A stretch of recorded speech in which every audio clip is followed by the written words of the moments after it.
is a presentation of the iRacing Esports Network.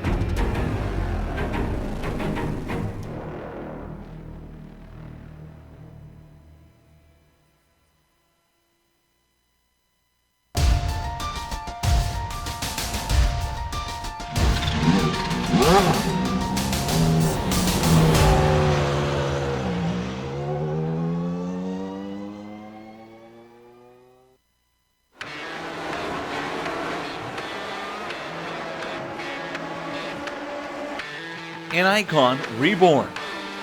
A new season begins. Drivers must face off wheel to wheel with only one goal: to be crowned champion. Experience the competition and the glory days of early 80s IndyCar action. Hear the song of 500 horsepower Cosworth engines. Watch as drivers wrestle these ground effects cars into submission. Without electronic driver aids, it creates the perfect combination of man, machine, and speed. The Lionheart Retro Series, presented by HPP Simulation, starts now.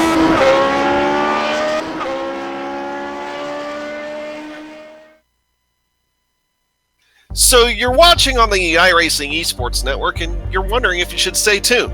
Well, let's see. The premier fixed setup league for the Lotus 79 on the iRacing service? Well, check. An actual real-world active IndyCar driver in the field? Surprise! Check. 15 rounds in an 18-round season, and the Drivers' Championships is, well, within 7 points. Well, check there also. A team championship just as close as the Drivers? Well, check. And one of the best broadcast companies in the business doing the broadcast? Well, we'll put a check mark there as well. And 2 quality commentators, but both knowledgeable and, well, eloquent.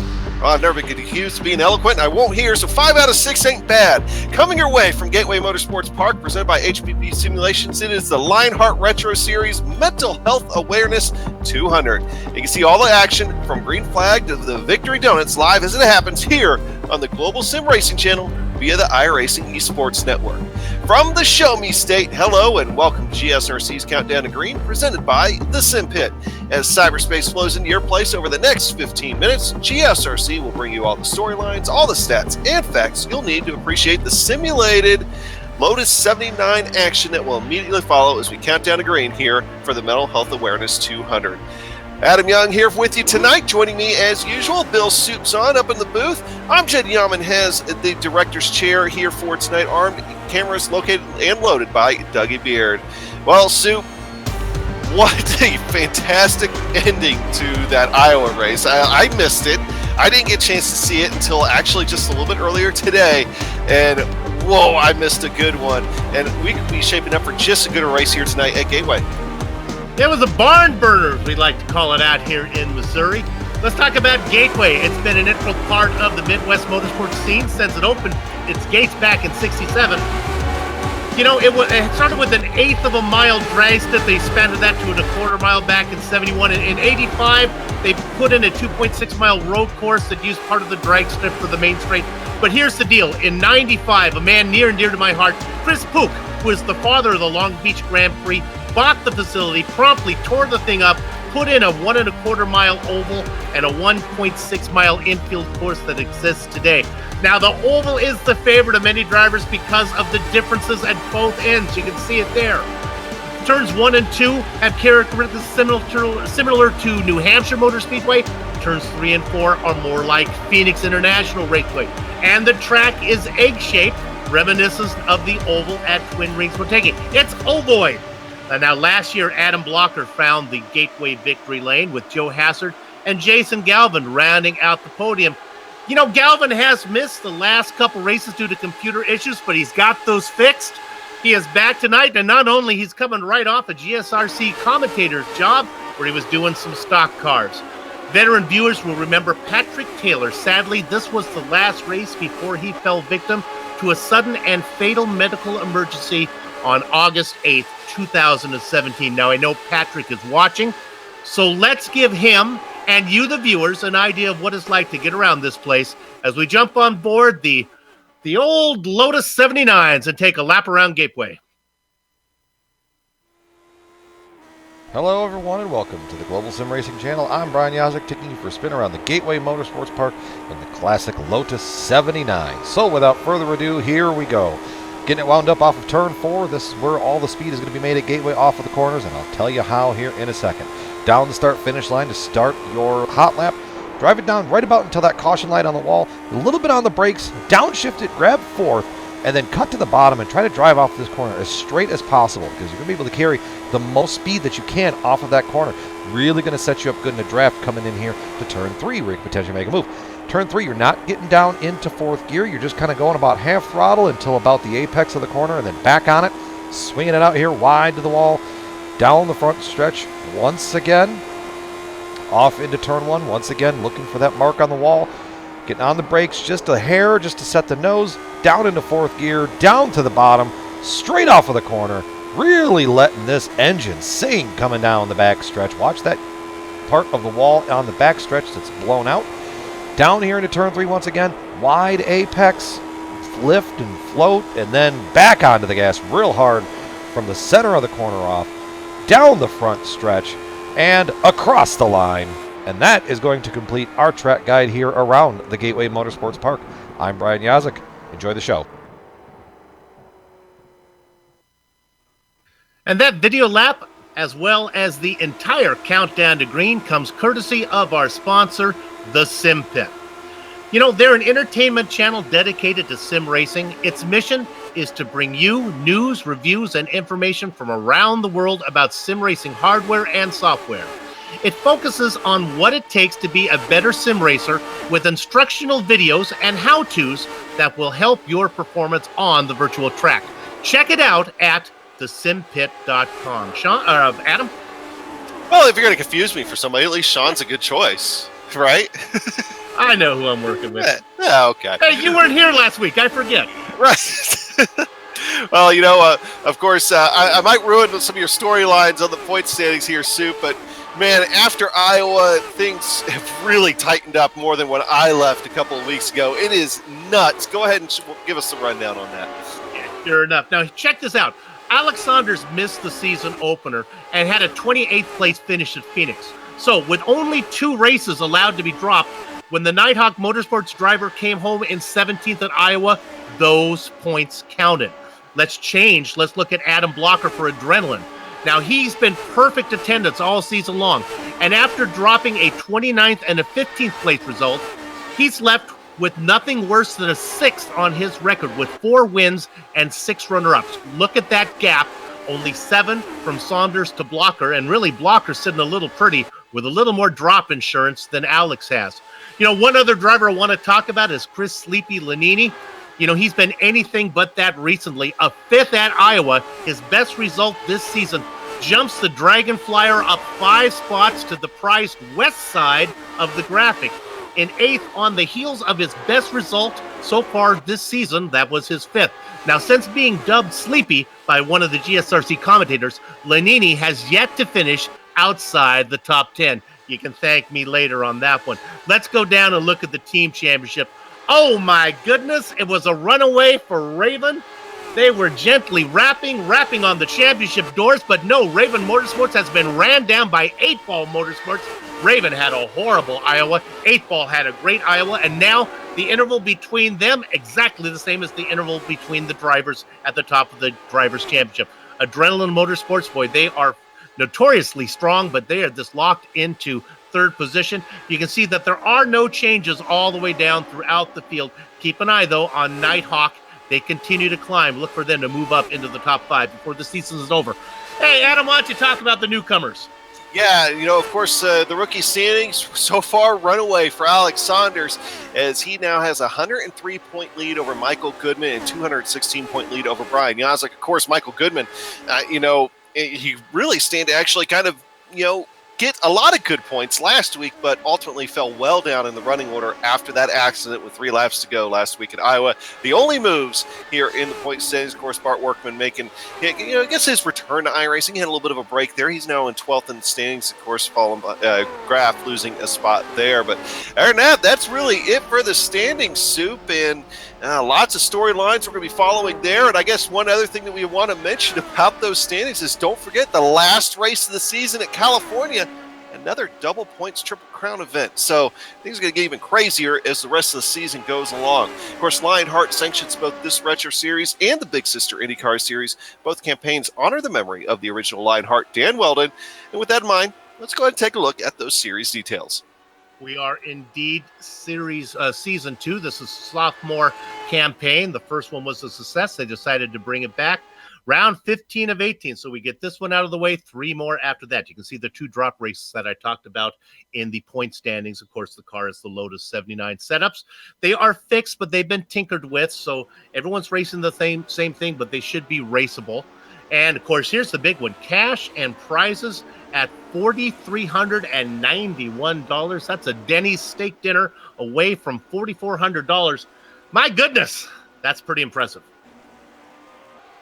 Yeah, and I know there's a lot of guys that are vying for that as well. Now, Soup, I'll go ahead and I'll take the weather here for you tonight, because usually I give you a hard time about that.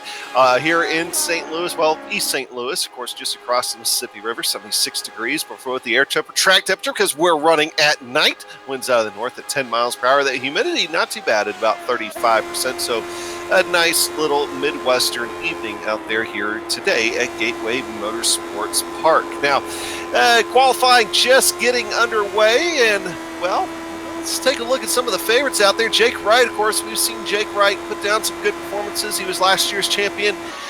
Not quite as high up in the running order as I think he'd like to be, but he also hasn't made every single race here for this season. In fact, he's missed a few, which is why he's kind of down there. But he usually puts on a pretty good show here, so we look for him to be fast for tonight.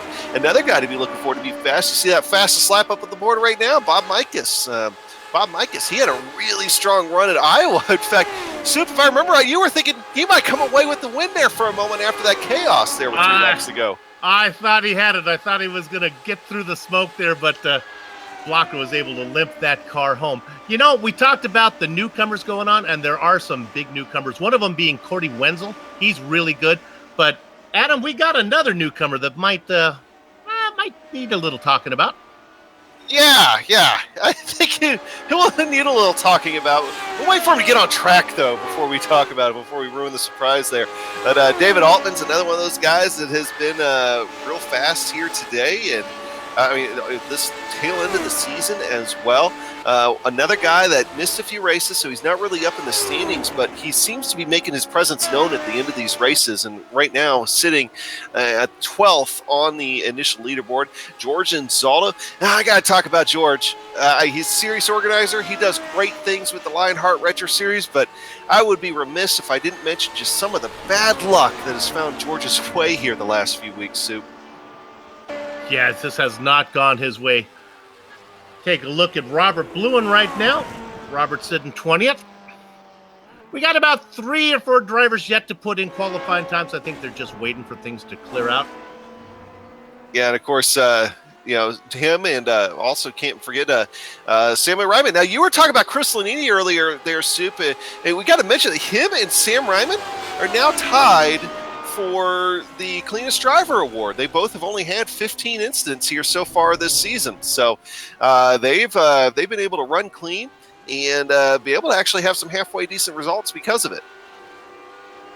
Yeah, it was Ryman's too. He was well out in front, but he had a couple issues recently, so now we had a close one. That's something that those guys take pride in. Look at that, gather up the chickens. I don't know where he got that comment from. That's a good one.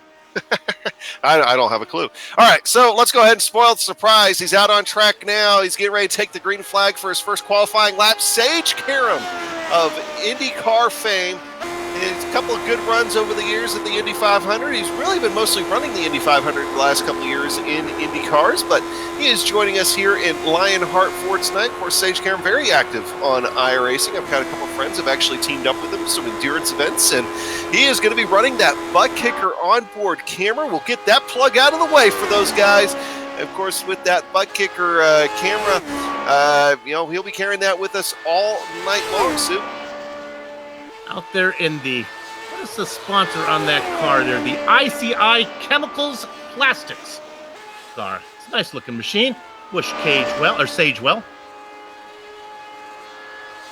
So it would be interesting to see how well he's able to do here. It's first Lionheart Retro Series race, and on top of that too, he might be one of those guys I think to watch out for, because I think he kind of saw how it might play out here for tonight. Don't be surprised to see him kind of hang in the back maybe a little bit after an initial run, but he's so far 11th on the provisional grid, so of course we'll see. Now Chris Walker is another one of those newcomers here for the Lionheart Retro Series. See where he's at when he comes across the line. He'll bump his time up to 19th with a 28.89.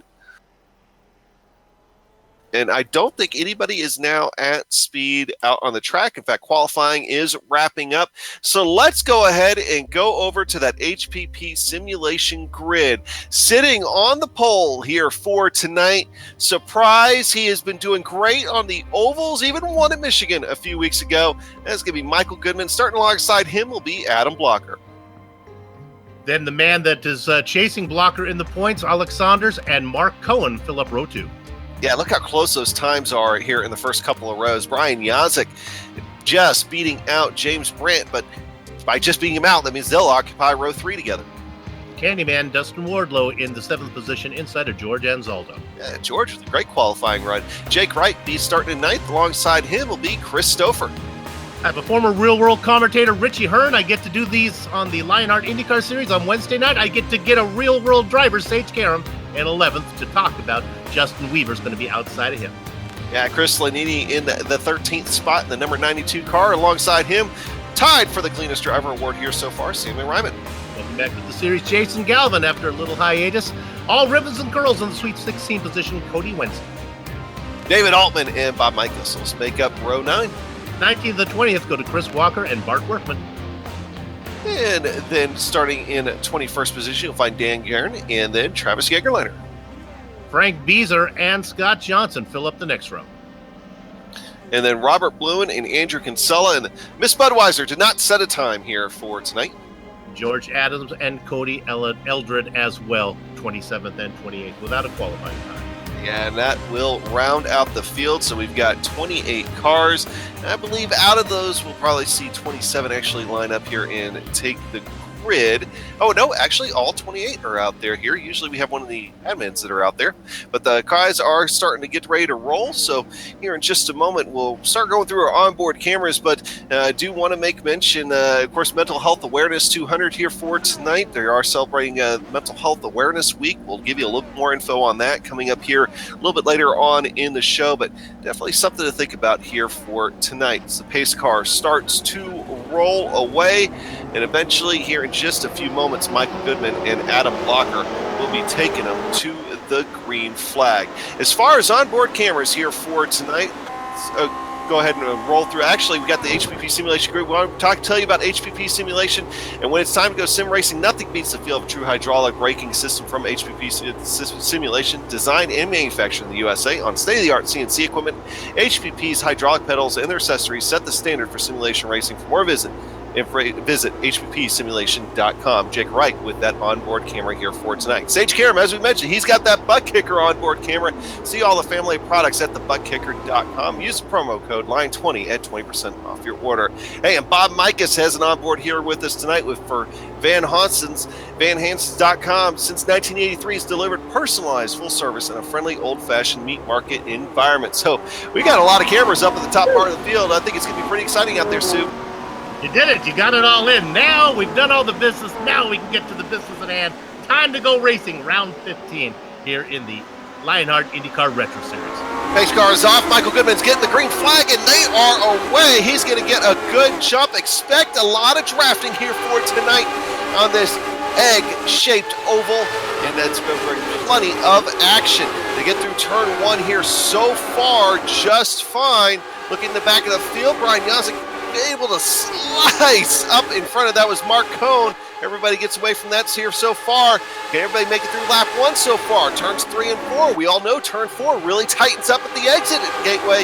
Is that going to bite people tonight? Will that be a problem? Well, so far for Michael Goodman, it's doing just fine as Adam Blocker can't find a way, but here comes Alex Saunders getting a good look at the inside of Blocker. Able to click the pass going through turn 1. Look at the difference in lines there. A lot of guys electing to take that middle line here very early on, Sue.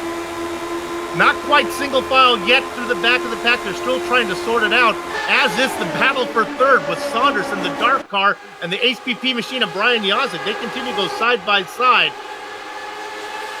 Yeah, I think a lot of people are trying to take it easy through turn 1 and 2, but nope, not Alex Saunders. Excuse me, Adam Blocker. Looks like he's going to go and take a look. Michael Goodman spins around. He's in the wall hard. I think he caught Wardlow. A couple other guys get collected. I see Altman there. Is that the same Lyman? No, it's Justin Weaver. I think the Candyman got through. Chris Walker did a great job of getting the car checked up. Oh, that was so reminiscent of when the car broke loose on him there. There's Dustin Wardlow. I really think he might have caught a piece of that. Yeah. But that looks so reminiscent when he lost it there at Iowa there, Sue. Yep, right up here, Sam Ryman over top of the roll bar and the helmet. See the smoke and just nowhere to go. He tries to get around it, but that outside wall limits how much room he has. And he's got at the very least some pretty good front wing damage. He probably has some suspension damage as well with that kind of contact. Not a good day for the Moby Dickey's car. That one is out. A lot of drivers caught up on that one. To give another tip of the hat to Chris Walker in the 33. Boy, Chris, you really got the car woed up. I thought you were going to make matters worse. Nice job of racing out there. You know, and one casualty of this, you know, with Michael Goodman now having the trouble as well, you know, so he still had an outside chance of trying to get in there in the championship fight, you know, with Saunders and Blocker. You know, Wardlow still has a shot at it, but I think with how far he's going to finish down the running order tonight, I think that's going to take his contention, take him out of contention here for the remaining races, unfortunately. But man, he puts on a good show when he's out there. Unfortunately, just those rear tires was not able to keep up with him tonight. This is big boy racing. Of course, there is no fast repairs here, no spare cars. The big names that are probably out, Michael Goodman and Justin Weaver. Also, maybe Scott Johnson might have been involved in that one. Also, David Altman. We'll see what happens on those. Yeah, I'm looking at Dustin Wardlow's car right now, and he's got some pretty significant rear wing damage. It looks like some side pod damage as well. The skirt that kind of directs the air over top of the rear tire on the right side, that looks to be heavily damaged. I think Dustin Wardlow is going to be one of those guys that might be limping around here for the rest of the night just to try to get points. Our real-world IndyCar driver still out there, though. He avoided all that problems. So Sage Karam is not a victim, as you mentioned. Nope. Yeah, that's good. Jason Galvin got through. So there's definitely considering what we were seeing in warm-ups with a lot of multi-car accidents just because you're so committed to lines here once you enter the corners. And that collected a good number of cars, but it could have been a lot worse considering the fact it was, you know, first, second place that spun. How about a tip of the hat to the driver currently in 17th position, Cody Eldred. Well, Cody, why we care about you? You started 28th. You're racing in 17th. I can do that math. That's 11 positions. I've been waiting to do the whole Count Dracula thing, or you know, whatever the guy is from Sesame Street. The Count. Yes, the Count. Man, I can't believe I was blanking on. I was just talking about that guy this past weekend. Don't ask me why. It just came up. Random thoughts, random looks, insights into Adam Young's life. Just saw an article about Bert and Ernie and their relationship with each other. It went places I really didn't care to go. And with that, Not that there's anything wrong with it. I just never even given a thought. So, good to know.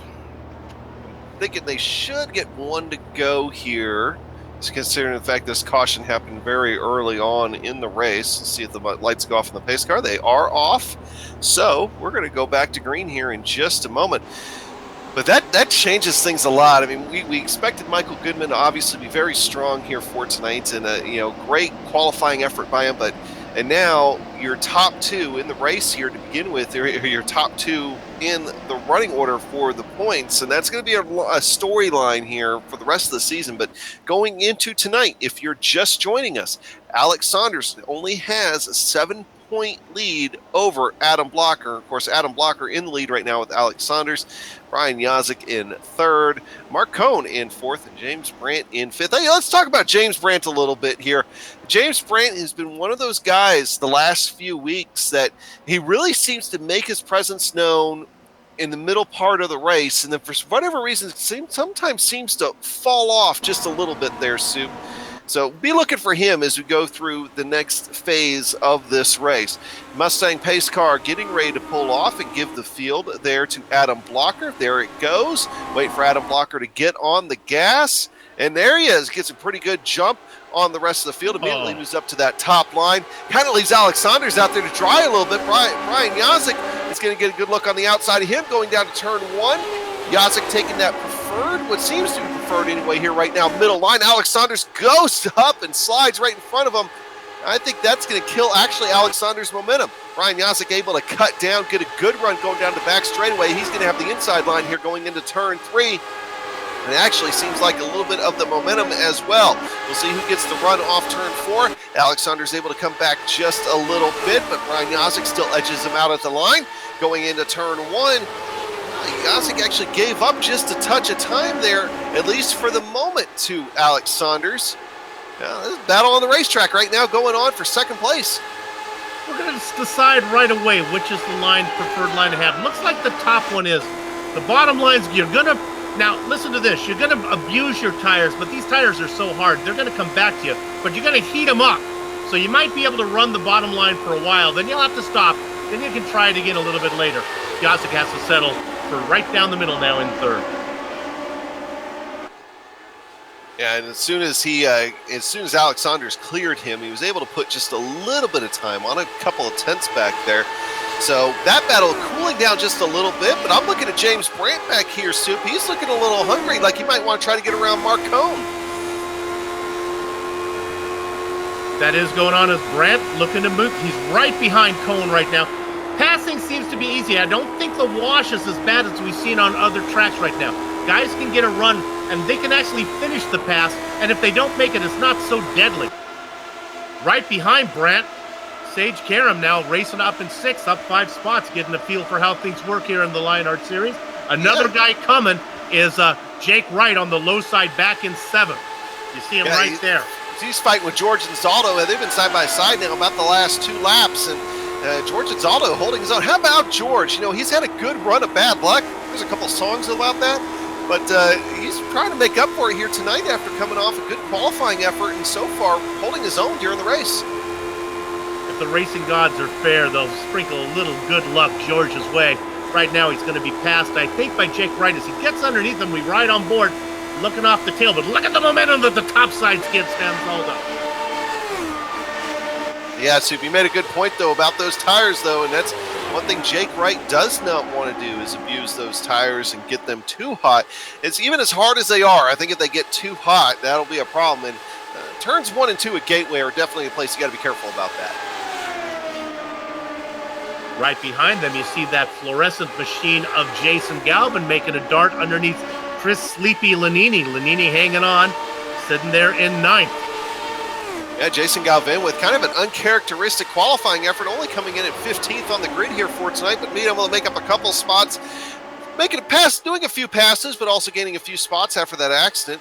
And now, here's Chris Lanini. Of course, he's getting a good run here on Jake Wright going into turn 3.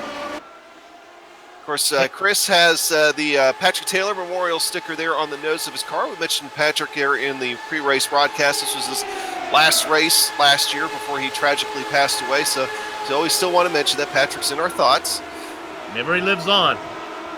You know, you talked about Galvin. He's coming off that broadcast where he was sitting next to Sean Ambrose, and it's exhausting to sit next to Sean. So really, him being in 10th right now, that's pretty darn good.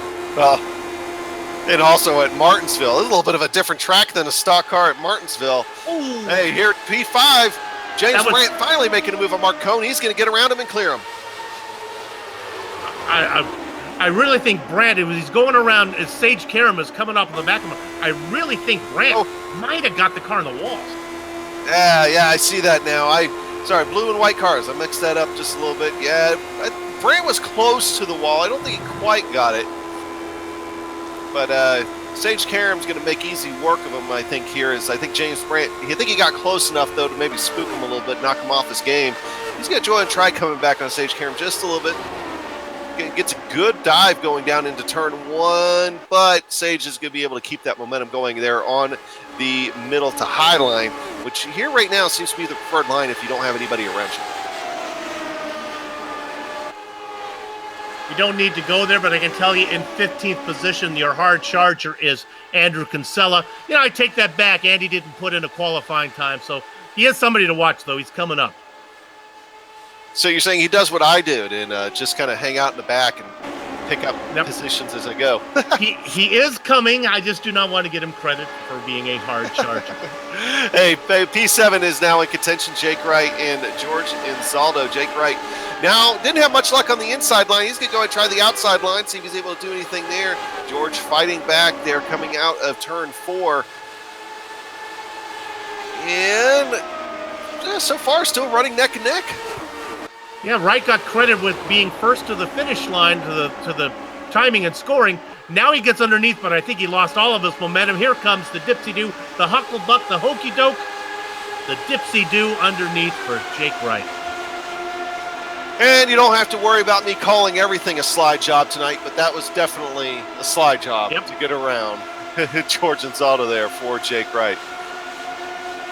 He come right back on him here. Gets a good run going down the front straightaway using that draft. See if he's able to return the favor. I don't think he has quite enough room here to be able to pull up in front of him. And that in turn gives Jake Wright a pretty good run going down the back straightaway. So P7, that battle, for at least for the moment, is going to go to Jake Wright as everybody kind of falls in single file there for at least the moment. I don't think that's a leapfrog position. We better go up to third position right now. Here comes a look from Mark Cohn underneath Yazek. Not going to happen. Mark's going to lose all of his momentum now. Fortunately, Sage Karam is too far back to capitalize. You know, and we haven't talked about him in a while, but ever really almost since the restart. But Adam Blocker has not ran away from these guys. I mean, he's still in the lead. He's still comfortably in the lead by at least 0.6 of a second here over Alex Saunders. And then you go back about another 0.8 of a second going back to Mark Yazek and Cohn and Karam. But he's not marching away. I mean, he's a very comfortable lead, but he's not untouchable at this point. You know, Lock Precision sponsors our race analysis. Fly hard, fly safe, fly Lock. Let's look at that right now. You know, we're going 160 laps, but here's the big one. 50 laps on a fuel stint. That's going to be coming up soon. We're just about the halfway mark, and then you have those incident points. 8 gets you minus points. 12 gets you DQ'd. It's going to be hard to pick up 12 points here and still be racing. Absolutely. I mean, we already see a couple of guys that probably only have 2 incident points, and they're limping around right now just trying to get the points. We're right on board now with Sage Karam on that butt kicker onboard camera. And Soup, you know, one thing to mention, of course, with the laps at 160 today, and you mentioned the fuel stints at 50, we saw a handful of guys come down pit road during that first caution for fuel. So they are planning the possibility that fuel strategy could play a role as we get a little bit closer to the end of this race. That'll be, of course, one of the storylines we'll follow for here over the course of the remainder of the Mental Health Awareness 200 here tonight. Looking at a car back here, really kind of dove to the inside. Okay, that was Frank Beazer. Frank Beazer kind of gave me a little bit of a scare there coming off 4, but I think it was just mostly he was just kind of trying to get some room to get around Cody Eldred. Racing back there in 18th and 19th positions. I'll give some love to those guys. Good racing going on between them. Eldred, of course, we talked about it, started 28th. Made up 11 spots, but then it's kind of find this level right now. That being said, he's going to try to go on the inside, get one more spot. Hey, here's a guy that's getting hungry, though. And you're looking at him. That's Dan Guerin trying to get around Chris Lanini. Dan Guerin's been quietly trying to get a few spots. He gets up alongside him. Is he able to complete that pass? No, he's not. They fall back in line. They're going down the back straightaway. And I'm watching another guy that's starting to try to maybe get a little hungry here. You have to go up to 4th position. That's where Sage Karam resides now. He's had a few looks at Brian Yazik. Not able to do anything with it yet, but I think Yazik knows he's there. Karam has been getting them one by one, just taking the time. Last one, he got Cone. Before that, he had Brandt. He also got around Wright a while ago. Picking them off one at a time.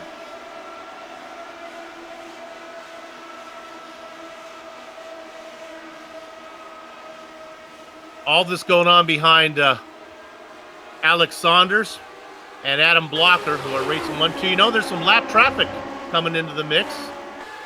Yeah, and these are some of the guys that were damaged. The first one is, I mentioned that Dustin Wardlow might be limping around the rest of the night, and that's the case. They're going to go around that damaged DeWars candy machine. Almost actually brushes the wall there, just trying to stay out of the way.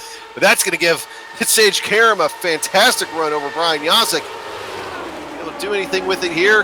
That inside line really hurts your momentum.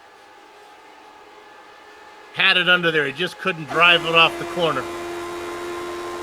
He saw the opportunity, though, with the lap car. Said, okay, I'll take a shot at it. Blocker up by 1.2 seconds on Saunders. Yeah, as soon as I mentioned that Adam Blocker really wasn't marching away from Alex Saunders, he started to here the last couple of laps.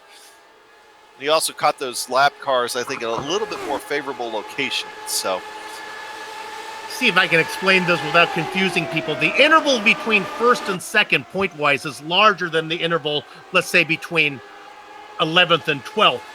So even though Saunders is only one position behind the guy he's chasing, he's going to lose a lot more with the interval being like it is. And in fact, with Yazik making the pass, he'd even lose more there. Yazik's got to be careful that he doesn't lose momentum, because Karam is not scared to make a dive in there if the opportunity presents itself. Here comes the HPP car again, Adam. Yeah, like I said, he was feeling the pressure there from Sage Karam. He started kicking up a notch, and Alex Saunders is going to fall victim to that pressure as Brian Yazik gets around him fairly just cleanly. I mean, it wasn't even a contention there for the pass. He was just kind of there. You know, that's also going to give Sage Karam a route to get around Alex Saunders. So, knock Alex Saunders back 2 positions. It's going to funnel him back to 4th. And that just increases that point differential between him and Adam Blocker. That would actually, I believe, give Adam Blocker the points lead if it was to end right in the second. And while he's at it, let's have Sage make another shot. Karam going underneath. Brian Yazik. We've seen that before. He's just got to get it to stick, and so far, at least, it doesn't seem like it wants to. But he does lead to the timing and scoring. Boy, look at this. He takes another shot through 3 and 4. Let's see if this corner gives him a better bite off. Oh, good job of Yazik not getting into him.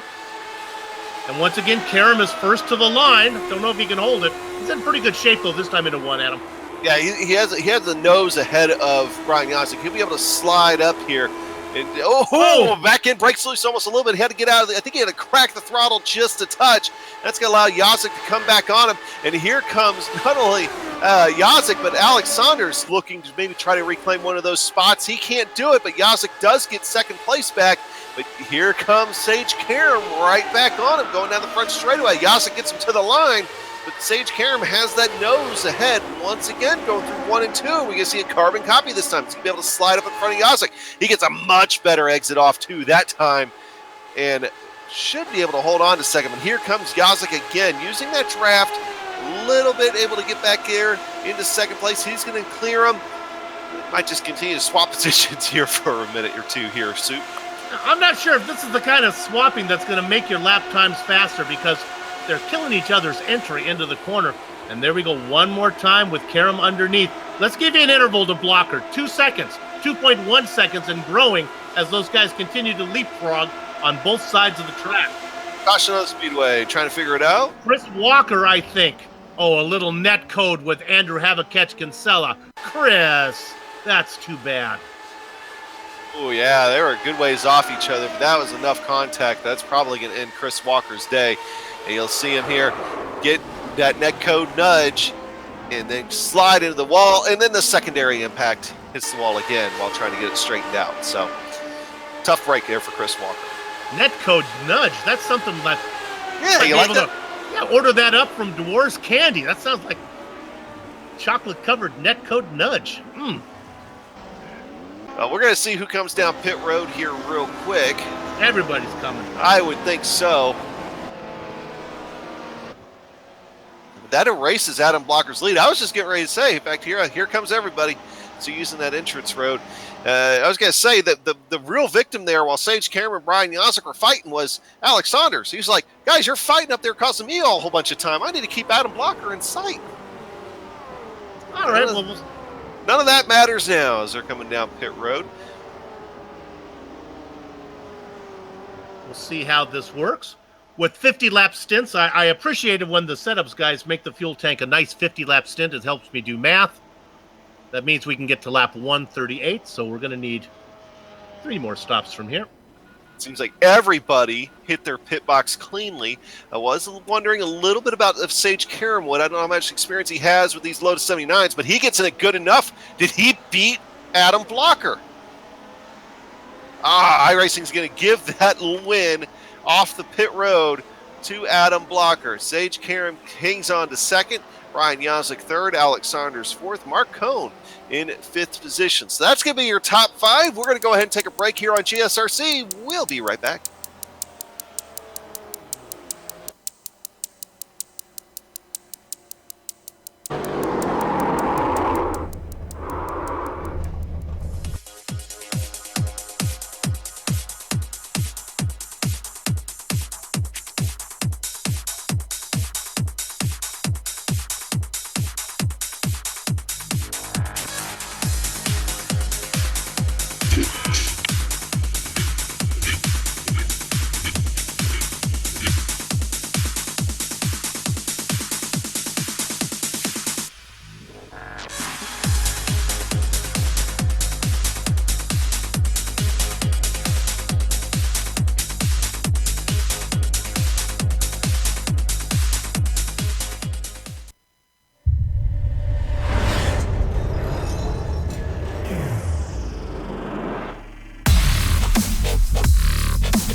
The Sim Pit is an entertainment channel dedicated to the world of simulated motorsports. The Sim Pit is a leader in providing the sim racing community with news, reviews, interviews, DIY pieces, and instructional videos to make sim racing a better experience for all. Check us out at thesimpit.com or go to YouTube and just search for The Sim Pit.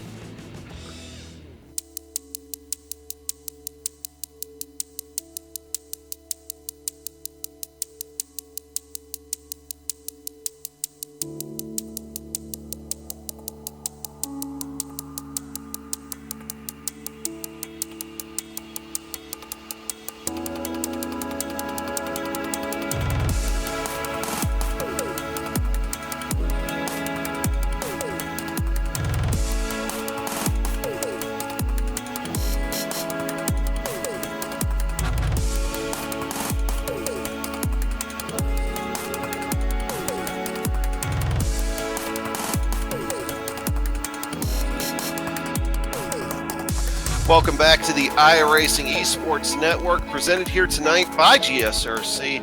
And we're running the Mental Health Awareness 200 Lotus 79 race for Lionheart Retro Series at Gateway Motorsports. Of course, it's Mental Health Awareness Week, and the Lionheart Retro Series joins mental health advocates and organizations across the U.S. to promote community outreach and public education concerning mental illnesses. An estimated 1 in 4 adults are diagnosable with a mental illness such as a major depressive disorder, bipolar disorder, and schizophrenia. Numbers may be larger because the stigma reduces reporting. For more information about the National Alliance of Mental Illness, visit www.nami.org. And we are back to green. Adam Blocker getting a great jump there on Sage Karam. Sage Karam's already going to have his hands full with Brian Yazik.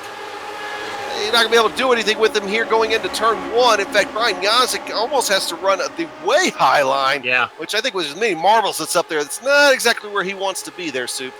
Took that car in right on the gearbox of Karam. Might have got a little bit of a wash, got pushed up, got it settled down, though. Saunders back there in 4th, and it continued a great run for Mark Cohn back in 5th. Oh, here comes Yazik. He's going to try to come back on Karam going into turn 1. That blue and pink machine, of course, pink for Breast Cancer Awareness Month that's going on right now. You're going to be seeing lots of pink cars here for the next month on all of iRacing and all the iRacing Esports Network partners. So just be ready for that. It's going to happen. Sage Karam, though, right now, being able to take over Saul in second place. Adam Blocker, though, Adam wants to see those guys keep racing, doesn't he, Soup?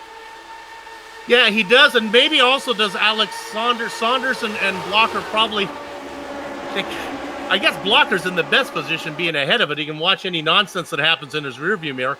I guess Saunders probably got to be a little bit worried. Remember, we talked about it in the pre-race show. Alex has no drop insurance. Anything that counts, any bad news that happens on the track is going to happen in his points as well. So he's got to be a little extra careful. And that's kind of how he's racing right now. He's not taking very many chances. Oh, Sage Karam had a fantastic lap that time around. He's almost to the rear wing of Adam Blocker. Yellow on the speedway. Trying to find it here. Well, I have no idea.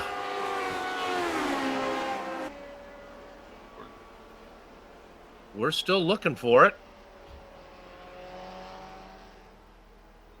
Okay, we have a driver who just took a tow, Chris Walker, but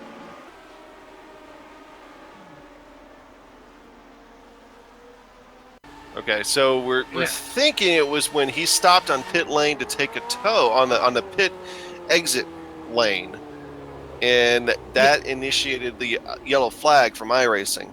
that's a tough one because I think what happened was, remember, he had damage from the contact with Kinsella. I think he was just trying to feel out the car, brought it out there, says, this isn't really good, and I don't know what you're going to do.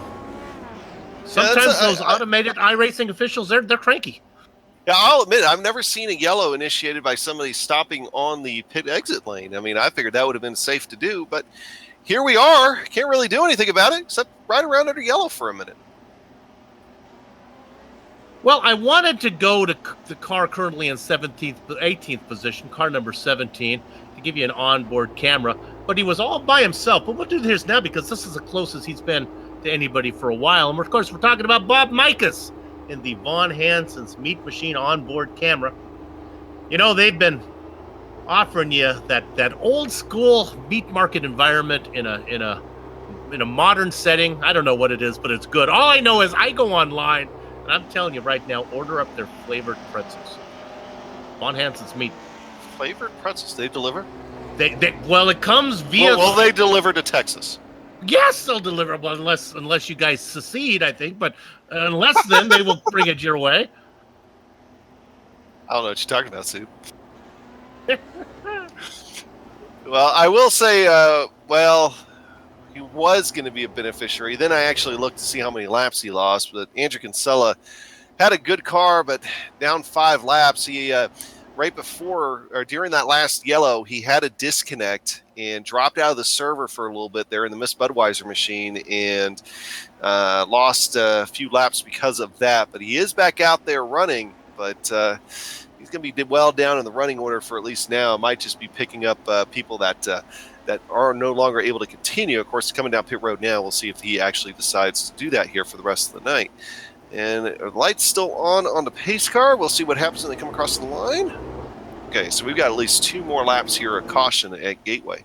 I've got a guy who deserves a little attention. How about he's currently in 8th, racing in the number 8, and we're talking about Dan Guerin.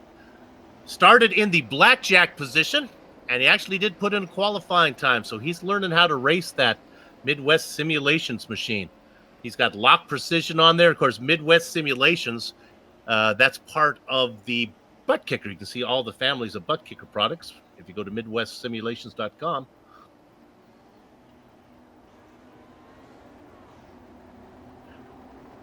We're going to take this opportunity before bad luck befalls the driver who has been spotlighted. We'll go to our profile driver. You'll get to see the live yellow flag racing and then the slow motion green flag racing. Of course, we're talking about Jake Wright. We got some numbers. Sometimes they give us these and all the numbers are 0. Not this time. Career starts, how about 32 pole positions? You would think there'd be more, but only 2. He's got more wins than poles. That's an unusual situation. Top 5's a nice Sweet 16 number. Top 10's 20. Says down there, 2017 Lionheart Retro Series champion. 2017, that would be last year. Yeah, he had a fantastic season in 2017. Of course, I think he's spending most of his time over in the sister series with the IR18 IndyCars. How well is he doing over there, Soup? Do you know? Yeah, he's taken off from the IndyCar series over there. He's dedicated as you would think he would be having a better season racing over here, and only in this one, but it's not been going that way. Oh, okay. Well, I was under the impression he was doing all right over there. Of course, I admittedly don't get a chance to watch the IndyCar broadcast as much as I would like to. So you're just jealous on some of that because I get to work with Richie Hearn. That's why you don't want to watch it. That's why. Well, I get to race against him almost, in the major series. Richie watches this one. Well, the lights are off on that Mustang pace car. Just getting ready for it to dive down the pit exit row. There it goes, and Adam Blocker on the. Oh, he kind of got on the gas, got off the gas, got back on it a little bit. Sage Karam was having none of that. He's going to have a great run here going to turn 1. This is one of the only times Adam Blocker has been challenged since really early in the race when Michael Goodman had a run on him. And guess what? Sage Karam at least leads the race for a quarter of the track. As here back comes Adam Blocker fighting back on the inside. To be able to do anything here through 3 and 4 as he slides up in front of Sage Karam. Sage Karam able to keep that car rotating and gets a good run going down the front straightaway here. Swap positions, move inside, outside, outside, inside. And here comes Sage Karam once again. Going in turn 1, he'll dive back in front of Adam Blocker, so he was able to do anything with it here. It doesn't quite slide up as much. He wants to try to retain that inside line here going through 3 and 4 this time. Adam Blocker's going to have to fight for it. This Lotus 79, those wide tires really working hard there through 3 and 4. And here comes Sage Karam's going to lead his first lap ever in retro IndyCar Series action at Gateway Motorsports Park. But Adam Blocker noses ahead going into turn 1. So a very short-lived lead, at least for the moment, for Sage Karam. And while those two guys are fighting, you got to think Brian Yazik, Alex Saunders, and back there also Mark Cohn are just loving it because this is allowing them to stay in sight. And actually, he's bringing Jason Galvin into the mix. A lot of drivers back there now. The pace is slower up front. Some of these guys back here, 5th, 6th, 7th, 8th, and 9th are coming, including Jake Wright, your defending champions. Chris Sleepy Lanini back there in 10th. He's in the mix too. They got to get it sorted out up front. Here comes Blocker underneath again.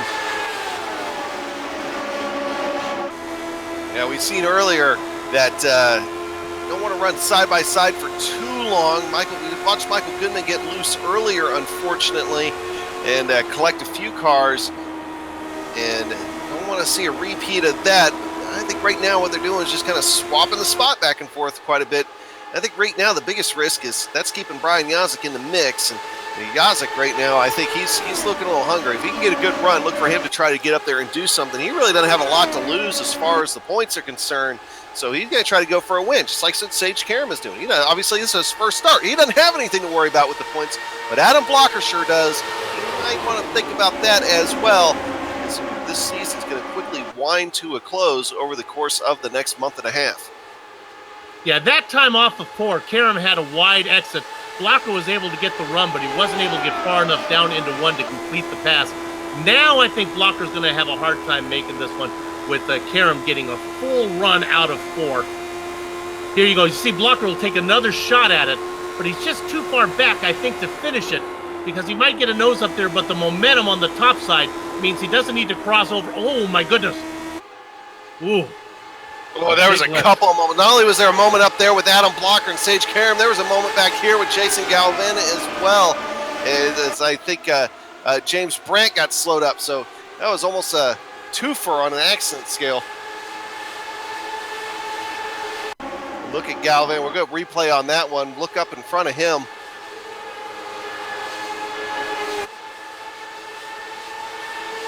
Things will tighten up quickly.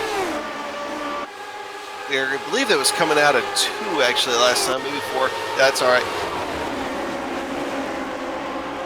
Yeah, right coming up right here, and yeah, you can see the pinata full of bees that these guys were racing. And meanwhile, up front, here comes Yazik. We're thinking he might try to stick his nose in there and make himself known. Whoa, he gets jammed up quite a bit by Adam Blocker in the entry to 1, and that jams up everybody behind him. Sage Karam's going to go ahead and get a run. He's going to try to get back second here from Brian Yazik. Now this is interesting. You can make the pass off of 4. Karam's not going to be first to the line this time. It's easier to lead the lap than it is to lead coming out of corner number 2. It seems like it. And Soup, one thing I'm noticing too is it seems like these guys are starting to slide a little bit more coming off turn 2. Turn 2 is a problem in warm-ups, so I have to wonder, are we going to be starting to see a little bit of action there, especially as these guys start racing side by side for high contention spots here. Pass for the lead. It was Goodman Blocker took an inside line that really slowed down Karam, but it hurt his drive off, and that let Yazik, well, have a taste of the lead. You can smell it. Yeah, and we'll see if he's able to get it going here through 3 and 4. Yeah, he gets a good run going off 4. He's going to at least get the lead here for this lap. Adam Blocker using that draft. He's going to try to get his nose back here alongside him going into turn 1. Side by side is, whew, Adam Blocker drifts high just a little bit. Brian Yazik does the same in response, but they all get away scot-free. In fact, nobody even cracked the throttle there.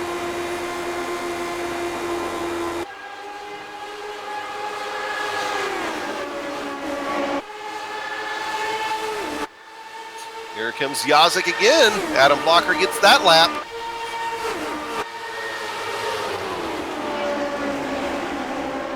Now, I expected a lot of tight racing, Soup, but I'll admit I wasn't necessarily expecting the pack-style racing here tonight that we're seeing. I like it. This seems almost perfect. You can make the pass, but it's not really easy like it is in some draft tracks, and we're not stuck with the parade. This seems to be a perfect blend as far as draft and difficulty of making the pass, as they almost come across in a dead heat across the line. Remember now, Saunders has that 7-point lead in the points.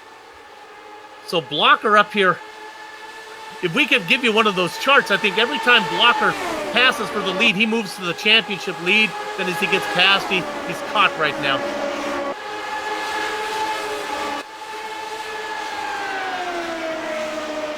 I think Sage Karam has decided just to sit back there and race easy for a minute. Yeah, and see, and I know we talk about how hard these tires can be sometimes, but at the same time, you brought up a good point about heating them up. And of course, as the tires heat up, they will wear more too. On top of that, I have to think that it might reach a certain point to where, you know, the Yazik and Adam Blocker up here fighting. Now Saunders trying to get around Sage Karam, at least sneaking his nose in there, taking a peek. That these tires might get to a point to where it might get a little iffy. Well, I'm just not going to go there with you. I've tried to go there all season long, and the drivers keep telling me no. Let's look at 5th position. Here he comes, the fluorescent Glidden car. Going, oh, no, it's not Glidden. It's Quaker State. Sorry. I just assumed it was Glidden. That's Jason Galvin going underneath Mark Cohen. Yeah, you can't forget Dan Guerin back there, too, right behind Jason Galvin. He started in 21st position. He's up here fighting deep into the top 10. Started this green flag run in 7th. He's picked up 1 spot, got around James Brandt. Brandt's been racing inside the top 10 this entire race. Starting to drop a little bit now.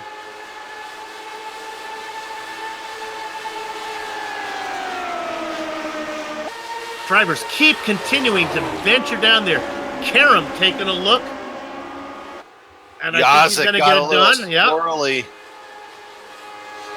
I don't think Yazik was very happy with his car at all that time going through turn 1 and 2. He didn't lose a ton of time, but he is definitely having to wheel it.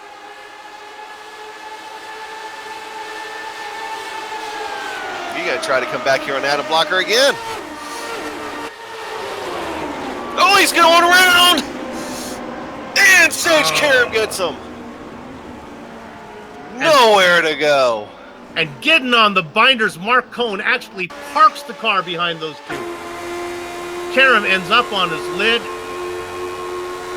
Yazik, I'm not sure if he, well, other than the contact from Karam, Yazik is crabbing down the back straightaway right now. So, oh man, 2 guys having a great run. That's just going to be done. So right on board that butt kicker onboard camera here with Sage Karam, and it's going to be a view he didn't want to see. Tight racing up front. This is what I was worried about, Soup, and back end just comes right around. Let's go one more from Cone. Mark Cone, this one will be fun, as you'll get a long view. Talk about getting on the binders. Watch what Mark does here. I didn't realize these cars could slow down so fast. And I will just stop here and wait till it all gets taken care of. Actually go backwards. There you go. Well, we enjoyed having the real-world IndyCar driver here while it lasted. But just like in the real world, in the simulated world, bad luck can get you. That is very true. As everybody's coming down pit road, hopefully Sage, we'll see if he has a moment to stop by the booth on his way out. But we'll see what happens. But unfortunately, he won't be making a run off pit road this time. He almost beat Adam Blocker last time. And this time, Alex Saunders, was he going to be able to do anything with Adam Blocker here on pit road? So all those guys starting to pull away. And Adam Blocker is going to be able to retain the lead coming out of the pits. So your top 5 coming out of the pits is going to be Adam Blocker, Alex Saunders, Jason Galvin, and Dan Guerin. And then behind them, James Brandt. All right, with that, we're going to go ahead and take a break. We'll be right back.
The Sim Pit is an entertainment channel dedicated to the world of simulated motorsports. The Sim Pit is a leader in providing the sim racing community with news, reviews, interviews, DIY pieces, and instructional videos to make sim racing a better experience for all. Check us out at thesimpit.com or go to YouTube and just search for The Sim Pit.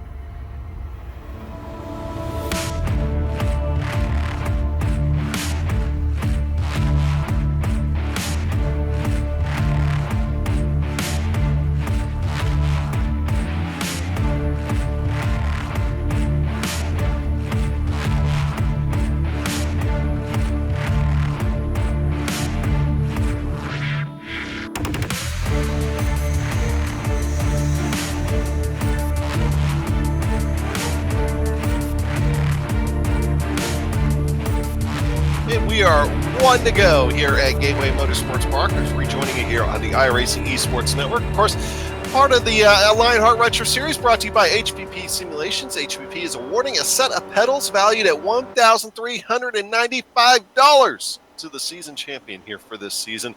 HPP's hydraulic pedals and their accessories set the standard for simulation racing. Visit hppsimulation.com to check it out. HPP, designed to go fast and built to last. Adam Blocker taking that inside line. You don't see that too often here in these single file restarts, but he seems to have something figured out. Waiting for him to get on the hammer. There he goes. He's going to get a good jump over top of Alex Saunders. But now you're 1-2 in the point standings right now, are running 2-1 in the race as Alex Saunders resumes his chase of Adam Blocker. Reminds me of a drag racer that prefers the left lane instead of the right lane. You got some good bite from down there. Saunders, Blocker and Saunders now race 1-2. How about Galvin? He's coming. We've been talking about it. And Dandy Dan Guerin, we've noted that as well. Little by little, those two have worked their way up into third and fourth. And here comes Alex Saunders. He's getting a little hungry for the lead. Is he going to be able to do anything here going into turn one?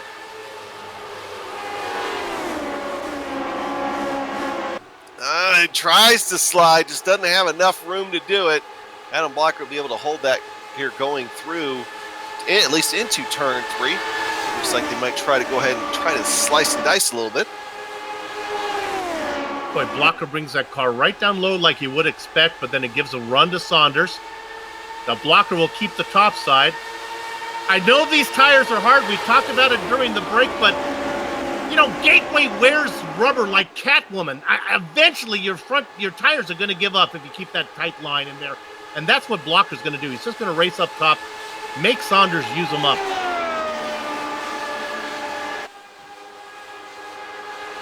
Back behind him, a battle for third, too. Guerin on the top side in the fluorescent machine. I'm sorry, Galvin in the top side, Guerin behind him now.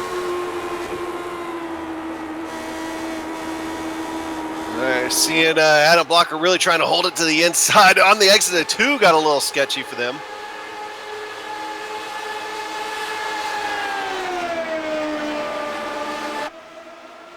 Now you're looking at the lead. That continues right behind them. They also race two abreast as well. Look like animals ready to get on the arc right now as they race 2 by 2. Blocker's going to get the lead from the low side. Guerin doesn't from third. And there is James Brandt. My gosh, he will not go away. He's like that little sister that keeps bugging you. He's having himself a great run today, but man, you cannot take away Dan Guerin's great run. He started in 21st position. He's up there fighting for third and fourth right now. So great run by Dan Guerin. Jason Galvin started in 15th. I mean, just these guys hanging on tight. All right, I'm trying to get to the back of the field. I'm going to talk about 4 drivers real quick. 8th position, Bart Workman. He's worked his way up 12 spots. We see you, Bart. George Anzaldo. He started 8th, falled back a little bit, but still having a good run. Look at that beautiful red car there from George Adams. Didn't qualify. It's 27th to 10th. And that car is brightly colored. And then back to this rookie, Cody Wenzen, 16th to 11th, racing back in 11th position. One more. Cody Eldred in 12th.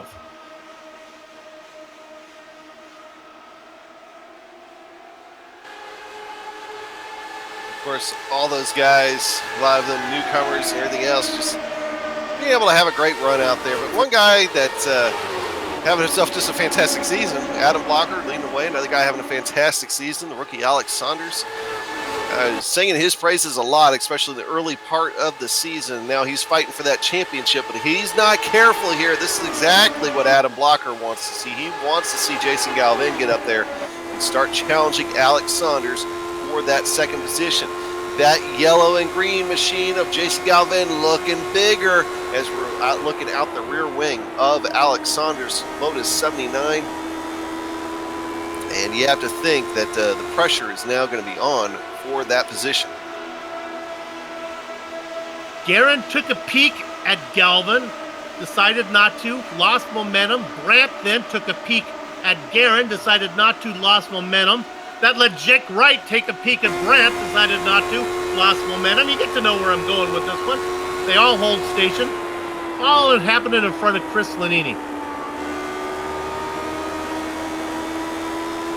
Seeing guys after we've had two big incidents there through 1 and 2, guys I think are starting to already start to take it just a touch easier through there here. So we'll see if that calms down a little bit, but I don't think it will once we get toward the end of this race. I mean, we're right at the just past the halfway point now, and well, this is the first time we've seen single file for the first 7 spots, and just as I say that, Dan Guerin dives to the inside of Jason Galvin. Jason Galvin, I think, just had a poor entry there into 1, and that kind of ate him all the way through.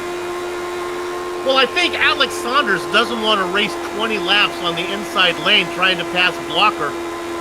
And even if he does get it done, what's he going to have left? I think he's learned the lesson from what he saw happen to Yazik. So we're only halfway. We have plenty of time. No reason to... Where are you going if you pass me? And look at... There we go. 2 wide now. Guerin, the white car underneath that fluorescent machine. The Quaker States car, the number 42. The Bakersfield kid, Jason Galvin. Can't get it done. Bart Workman, the caboose of this 8-car train, back there watching everything behind Chris Lanini. Guerin tries again.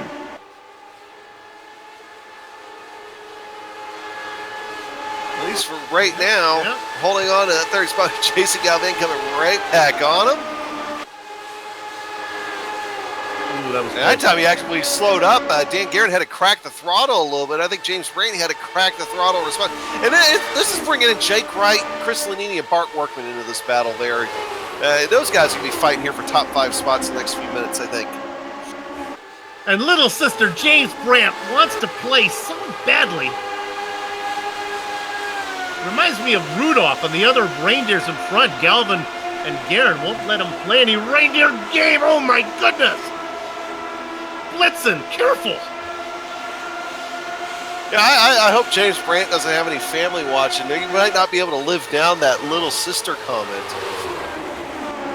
Well, you all with little sisters, you know what I mean.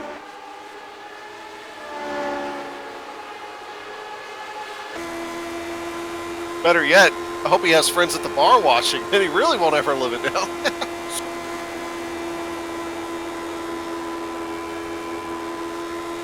Now, Alex Saunders kind of deciding not to press the issue here with Adam Blocker has really kind of helped start to open it up here on those guys, because as Dan Guerin, as you see there on your screen, continues to fight with Jason Galvin, Blocker and Saunders are starting to inch away, and that's, I think, what they want here at this point, is Dan Guerin continues to fight tooth and nail for that 3rd position. Ooh, Jason Galvin almost dove it in there, but with Dan Guerin still there.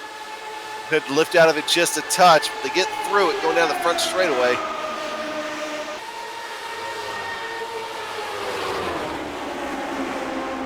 This is the battle on the racetrack right now. Oh, there it is. Dan Guerin gets into him. Little sister gets by. Billy Idol's going to be happy about that one. Oh, my goodness. One-car incident, and Dan Guerin's great run comes to a big end into that exit of turn 2 wall. You can only dance the tango so long in a China shop before you break some porcelain. It was just bound to happen. We're right on board Jake Wright here. And it just the, you're going to see up in front, Jason Galvin does, I believe, a pretty good job holding his line, and just the tires just make that just slightest of contact, and that's enough for Dan Guerin to slide into that outside wall and end his day. We know we talk about the bad luck that falls, Dan Guerin, but sometimes you make your own luck there. That was a lot of aggressive racing here with still 70 laps remaining. Pit stop time.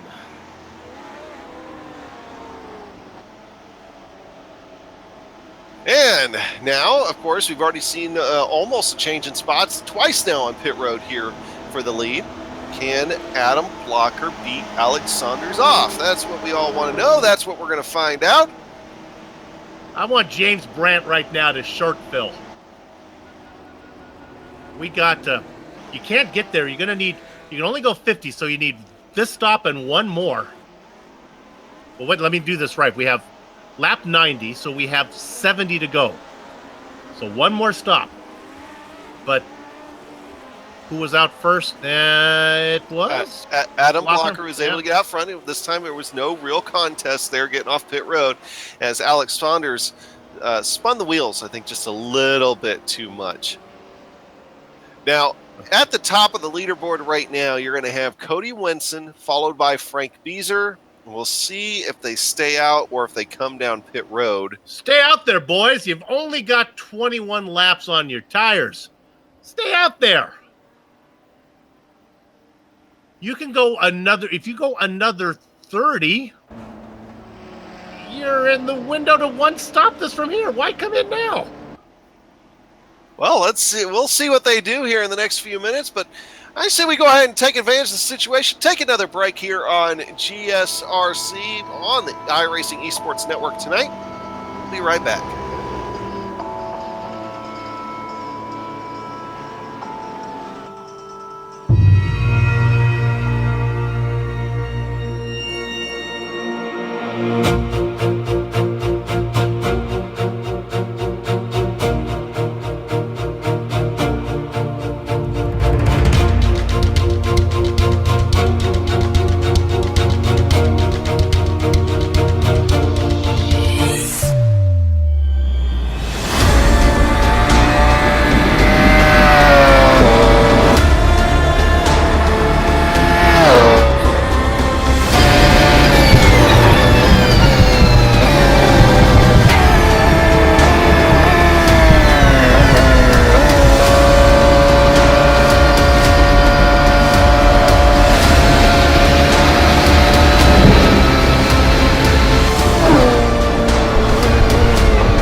Welcome back to GSRC on the iRacing Esports Network tonight, coming to you live from the Mental Health Awareness 200 at Gateway Motorsports Park by Lionheart Retro Series, driving Lotus 79s. And if you want a Lotus 79, you make it feel a little bit more realistic. Well, if you're a sim racer looking to add that missing driver to car connection, bringing more realism to your sessions, butt kicker products are the way to go. A butt kicker moves actual mass producing a heptic immersion.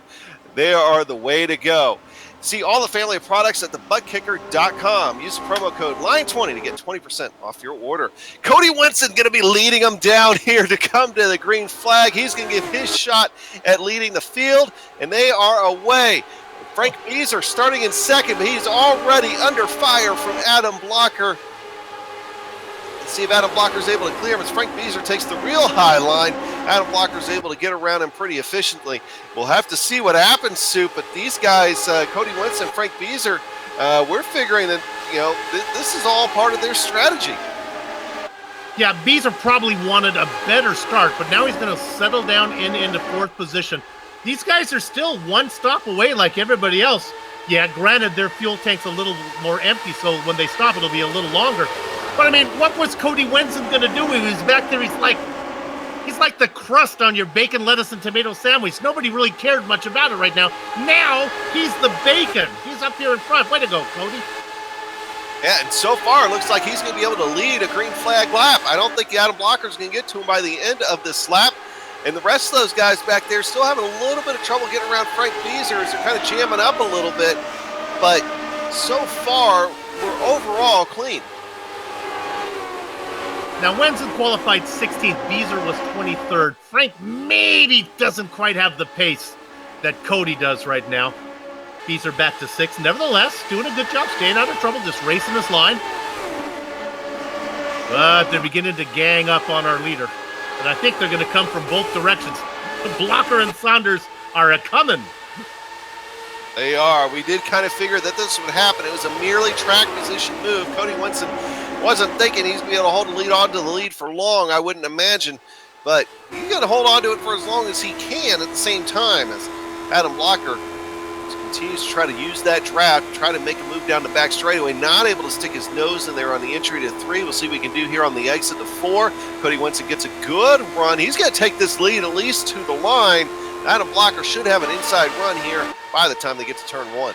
I'll take a shot at it. If I learned anything from watching Green Acres, I mean, it's they get close. Times Square and fresh air, and that's what Cody Winston wants right now.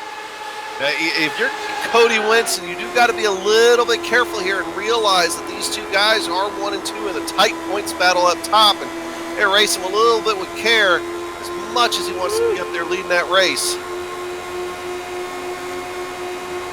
Right now, he's trying to hold that position, leave nowhere for Saunders to drop in. Oh, boy, Blocker really has to check up. But, Adam, they got to be feeling good now. Blockers and Saunders, even though they're side by side, at least they know each other. They've got rid of Winston. Yeah, Winston now falling back into 3rd position. We'll see how long it takes him. That's opening up a battle for the lead. Another side-by-side battle for the lead. This time, Alex Saunders and Adam Blocker. Alex Saunders taking that high line. Adam Blocker should be able to get a good run here off, too, but that draft being the great equalizer here so far today. Get a good run going down into 3, but Adam Blocker securing that inside line. Cody Winston's going to go ahead and try to sneak a peek. I don't think he's going to be able to quite get his nose in there back on Alex Saunders. Cody does not need to get up there and race for the lead right now. He just needs to do what he's doing. Keep that beautiful, I'm going to say that's green there, that Child's Play car. That's a sponsor that our own director, Amjad Yaman, used to race many years ago in the MX-5 World Tour. That's a good charity if you're not familiar with it. Oh, you know what? Maybe I have it. Cody's not racing that one. We don't have that one in there. They kind of do a crossover here. Alex Saunders now coming back on the inside of Adam Blocker. Adam Blocker hanging tough there on the outside. I mean, if Alex Saunders is going to get around him, he's going to have to work for it here at this stage. Pull back the curtain on GSRC. Sometimes the software doesn't load up the new paint scheme there, so we apologize if maybe I have it wrong. Maybe Cody Winston is not racing the green car, but right now he's back there in 3rd. There goes Blocker, and I know that paint scheme. That's a familiar Dodger blue car going underneath.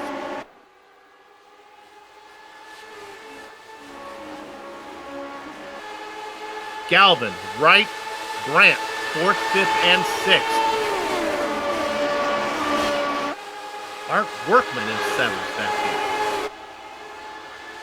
There you can see it's the last car in line there before the gap. You get to those other two, Lanini and Cone.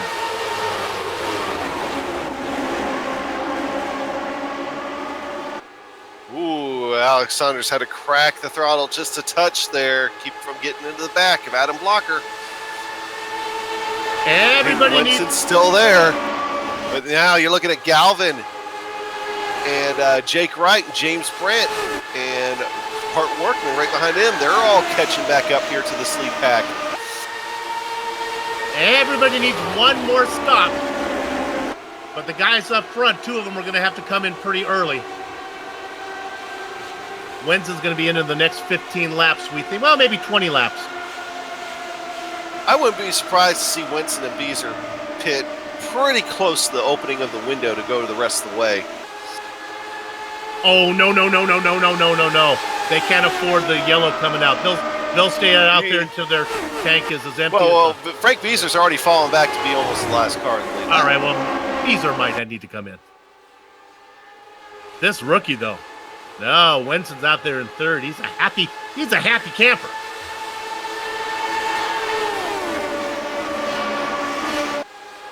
And you don't want to really think about it. You don't want to be an unhappy camper. That's just like the worst of a situation, you know?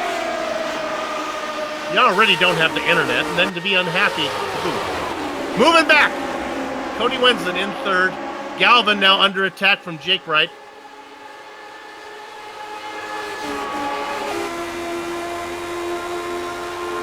How about Bart Workman up here working in 7th place, man? We're riding on board now with Jake Wright on the HPP simulation onboard camera. He having himself a great day. James Brandt's having himself a great day. Bart Workman having himself a great day.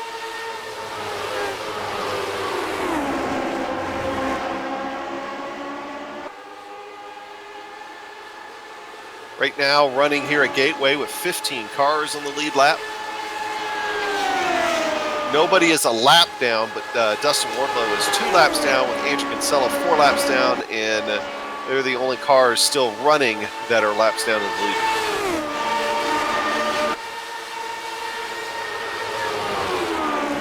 In fact, I think our leaders here in the next few laps will be coming up on Dustin Wardlow. So if you see that Dewar's candy machine up there staying out of the way, he's just trying to limp this thing home. Remember, Dustin Wardlow came in today 3rd in the points. I mean, he still has a chance. If something terrible were to happen to Adam Blocker or Alex Saunders anytime over the next few races, Dustin Wardlow can still capitalize on it. He doesn't want to lose any more ground than he already is to those guys. So you always got to remember, California, last race of the season, that's going to be a double points race there, Sue. And I'm a Walking Dead guy, so you never know when the zombie apocalypse will come out. And Blocker and Saunders get caught up in that. Who knows?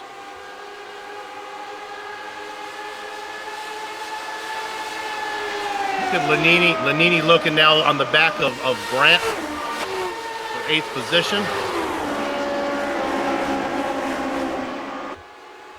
Oh, and that's Wright. Did Wright lose that spot to Wenzen? No, Wenzen now into 4th.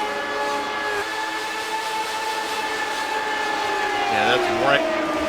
Jake's starting to take a look at Cody Wenzen. He's kind of had enough of it. And here comes Alex Saunders on your leader again, Adam Blocker, as they are chasing down the lap car. Dustin Wardlow going into 1. Alex Saunders will take advantage of that, as Dustin Wardlow did slow down Adam Blocker just a touch because of that outside line. So at least for the moment, we moved Alex Saunders up, but Adam Blocker able to get it back going down the back straightaway. Who can take the high line, wrap it in a smile with a Candyman can? Dustin Wardlow doing a good job staying out of the way. Galvin, Wenzen, Wright go by. Workman underneath.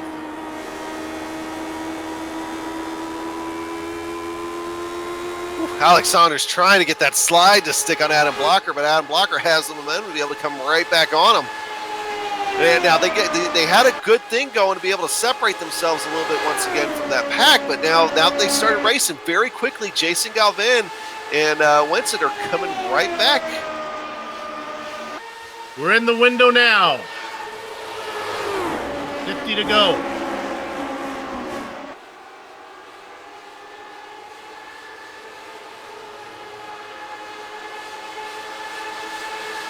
And with that said, it's been 44 laps for Cody Wenzen.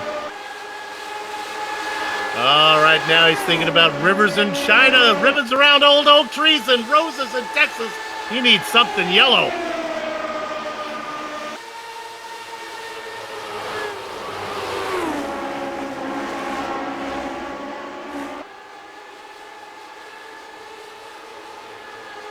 Here comes Alex Saunders now once again fighting back to the inside of Adam Blocker. These guys just going to keep trading the lead here. And Jason Galvan has to be looking out his front, out the front visor right now, just thinking, yeah, guys, keep on fighting, keep on fighting. I'm getting about 0.08 of a second back on you guys every single lap. You guys doing that right now. In fact, that lap might even be a little bit more as he's getting big. I think in the rear, looking out that rear wing there of Adam Blocker. Alex Saunders diving to the inside. He's going to take another look at it. Now, I could be wrong. Maybe they're dancing together. They're thinking they're faster doing this. I'm not so sure if they are because they're not able to clear each other before they get in the corner. Like right now, Blocker has to take the shallow entry. Maybe it's okay, but that can't be the fastest way around too wide through there.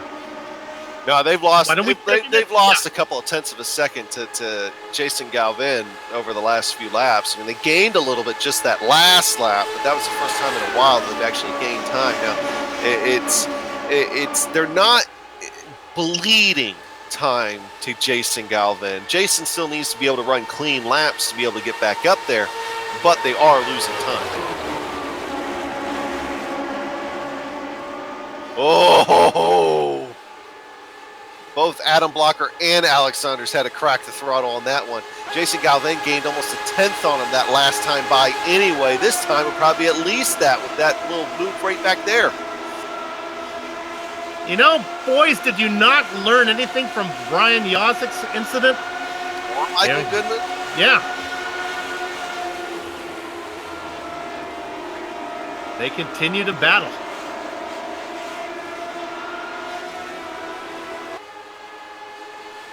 Now, we know we're not looking at the back of the field too much. We want to love those guys too, but this is still the battle on the racetrack here for the lead, going back to third and fourth and fifth.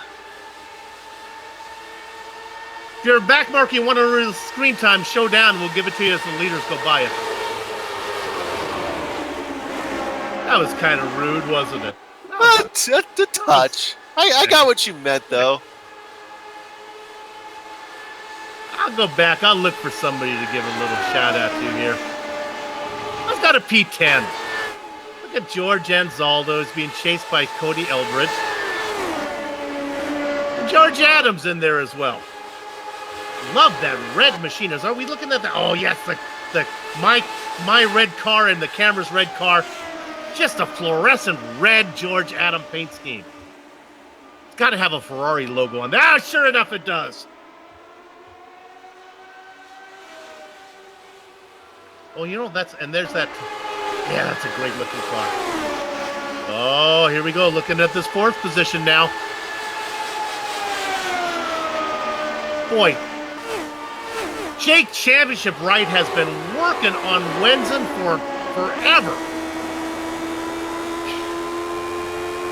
Oh, go look up front. Alex Saunders just went way defensive on. Alan Blocker went way defensive on Alex Saunders there, going down the back straightaway. They are starting to know, I think, that Galvin's catching them, but at the same time, they're not running in line. I think they just want to be. They want to be able to be the person to lead when Galvin catches them, and hopefully they start fighting for second and they can run away. It's almost as if they're scared of Galvin getting behind them right now. Nobody wants to be second. Galvin's coming. That interval, 0.6 of a second. While this is going on, it's just about time for Cody Wenzen to come in here. He's in fourth. Jake Wright's been trying to get around him for a long time. Well, that's going to happen now pretty soon. And Cody Wenzen getting a big run here on Jason Galvin, but he's looking down for pit lane, I think. Yeah, he's on the brakes. He's making a stop. And in he comes. And now we see if luck will befall Cody Winston as the rest of this race goes along. Well, now he doesn't want a yellow. Now he's Yeah, he wants to race it out here the rest of the way. Or if yellow happens, he wants it to happen after everybody else has made their stop. Yeah. How about sixth position real quick? This little sister on the top side, James Brandt really close as Mark Cone goes underneath him. Holy moly. Here comes Brandt again. These guys have lost touch with the main pack, but still. Hey, little sister, what have you done? You've got into Cone.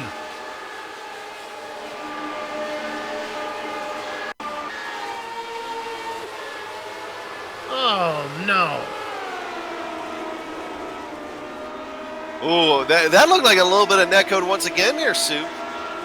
Let's go with that. Yeah, Cone, it looked like, at least from that top-down angle, it looked like Cone was able to stay out of the wall, though.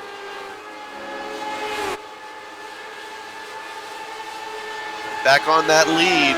Here comes Alex Saunders once again. Jason Galvin, by the way, now has gotten back within a half second, and he's got Jake Wright behind him. And that red car you see right there, that's Frank Beezer. I remember him. Yeah. When they started this, they restarted the race in second. Of course, he has made his pit stop now, so this will put him 2 laps down.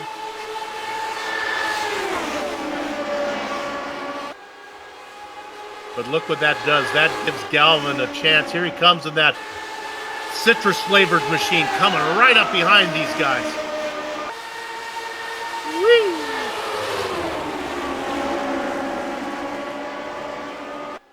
Oh, that was close.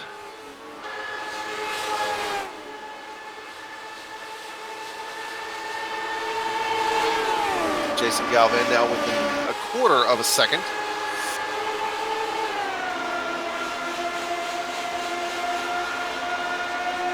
Oh, love this camera shot.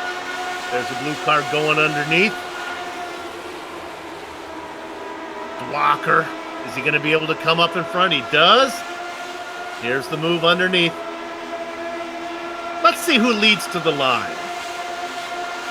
Let's pretend it's the white flag. Saunders comes through. Blocker gets the run, and who would lead at the line? It was the guy. There you go. It was Saunders that time.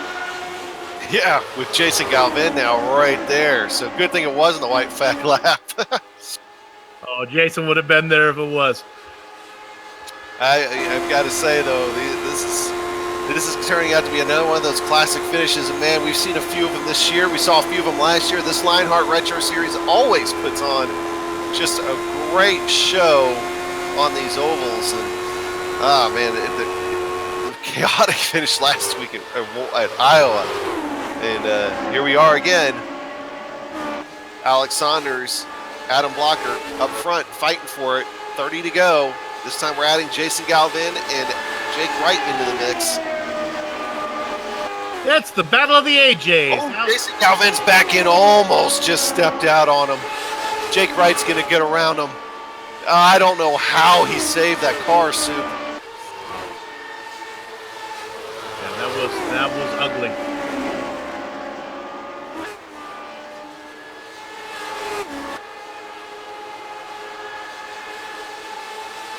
So you got Adam and Alex up front, Jake and Jason chasing them.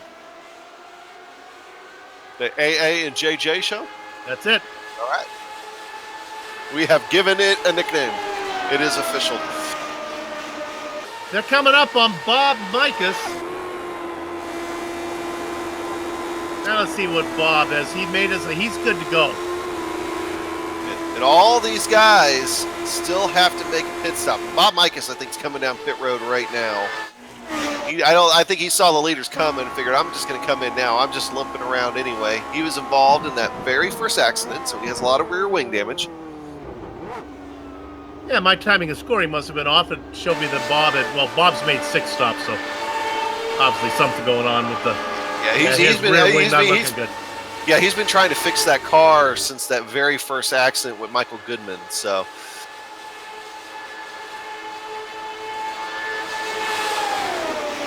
Well, the Von Hansen's meat machine is damaged, but your package won't be if you order from Von Hansen's meat. It'll come. They're good. Pretzels will all be whole, baby. Another pass for the lead up front. Saunders going around.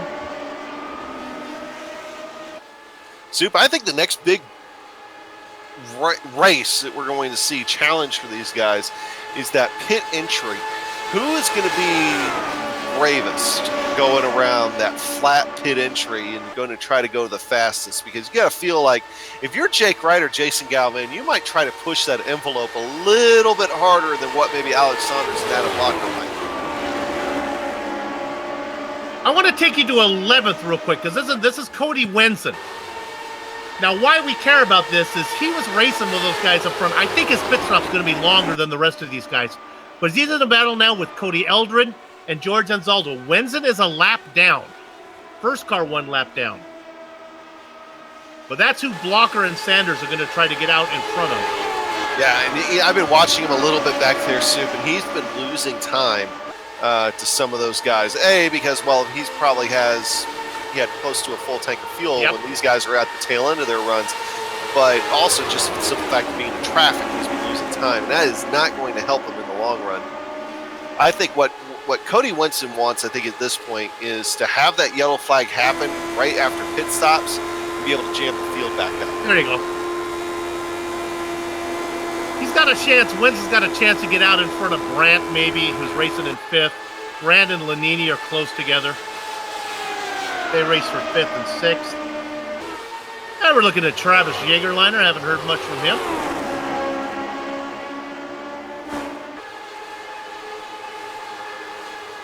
Jagerliner, the last car on the lead lap.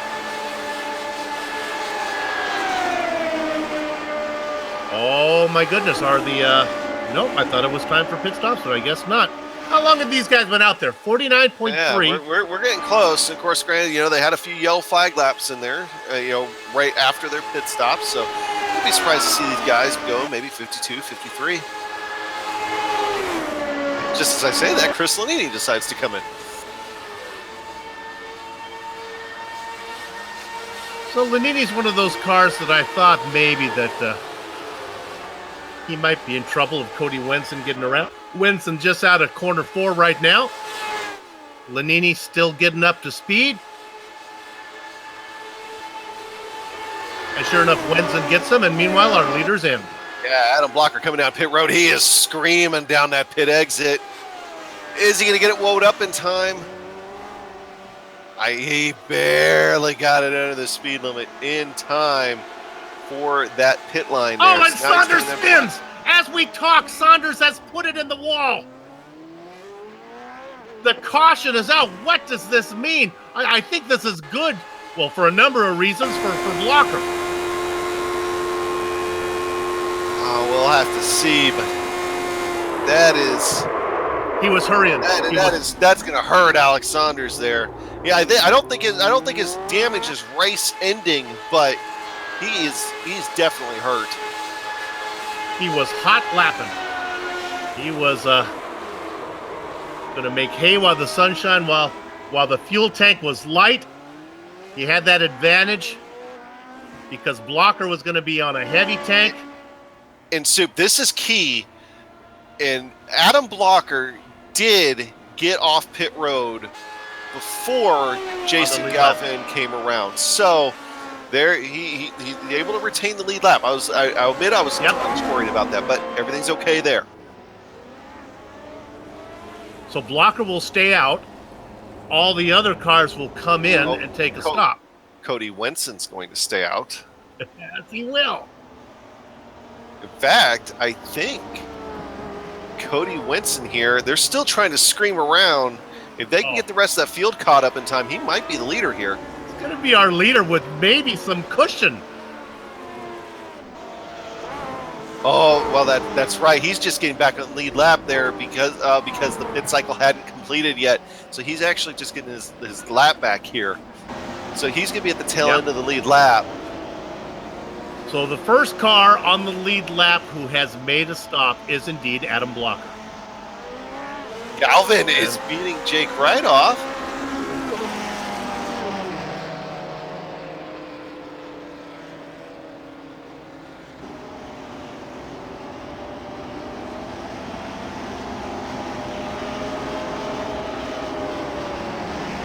Well, this is going to be interesting to see how things shake out here, because the rest of these guys back here that I think was racing with Cody Winston, they'll still need to come in, obviously.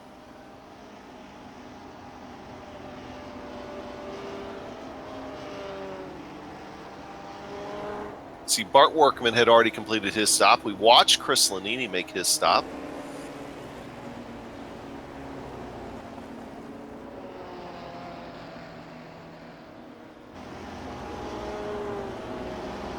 Gotta love the Lionheart IndyCar Series as we're under yellow. 18 to go, probably 16 to go when we go back to green. And Alex Saunders, I guess it ended up being race-ending damage. He has decided to call it a day. If you were with us during the countdown to green, sponsored by the Sim Pit, we talked about Alex Saunders not having any drop insurance left. This one is gonna hurt.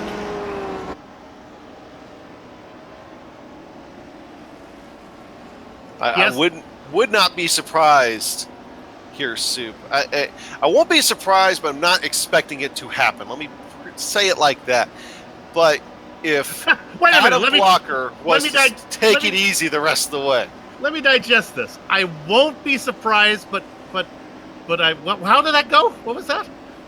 I don't know. I already forgot what I said. It was 20 seconds ago. Okay.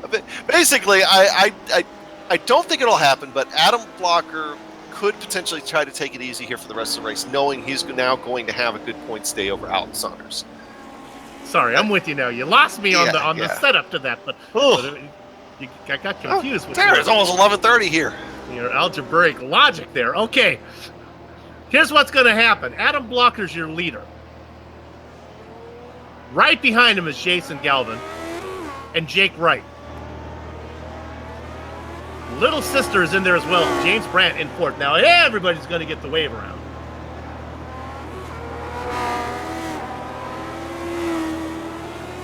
And that means that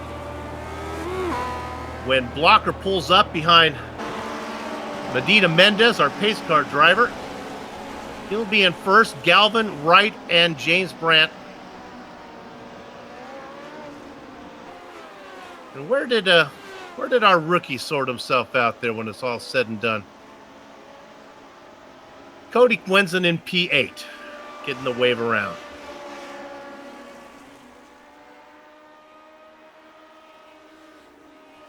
All right, well, the lights are off the pace car, so you know what that means. It means, what does it mean?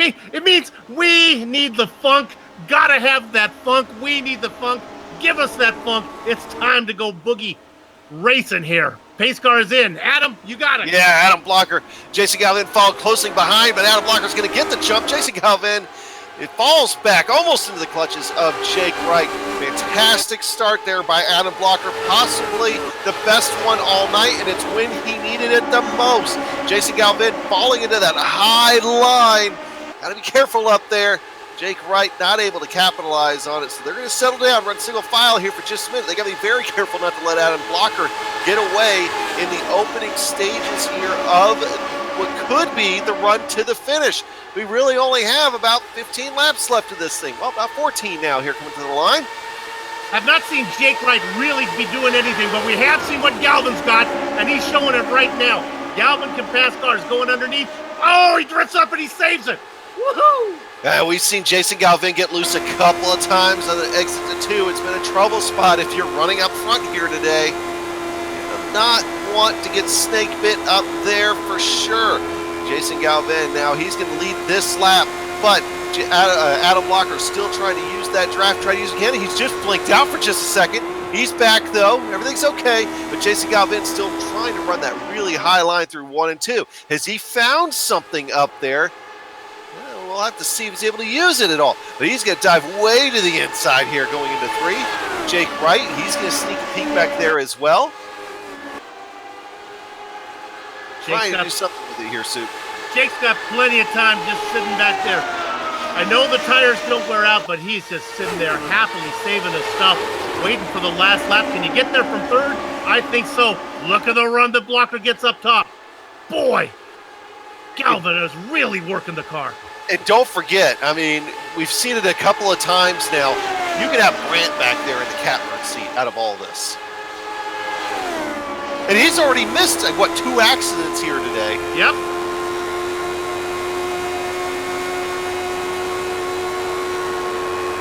Oh, there's no way Galvin's bringing this car home safely. He is a madman out there. I don't mean that bad, Jason. I just mean you are one confident driver.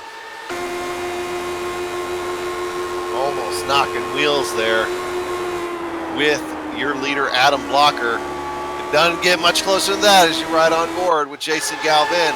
But he's already charging back. As we go back to live here on GSRC, another guy that's charging, James Brandt. He's trying to take a look at the inside of Jake Wright back there. Thinks better of it, though. I mean, Galvin is all over the place, like Sisyphus and flip-flops. He's just making the job harder than it needs to be. Boy, he gets up on the back of Galvin, he loses it, he gets it back, has to go back around Wright.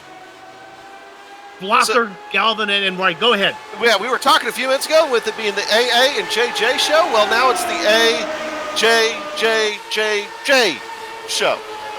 Always a lot of J's in this series. That's been the way it's been for a long time. Of course, your top 5 right now: Blocker, Galvin, Wright, Brandt, and Anzaldo. Shaking off that monkey off his back, running in 5th. My first names: Adam, Jason, Jake, James, and George. And then Cody Eldred had to come up and mess up that J party. There we go. Get back. There goes Galvin. He's going to take a good hard look on the inside. Just got to hope those rear tires hold for him.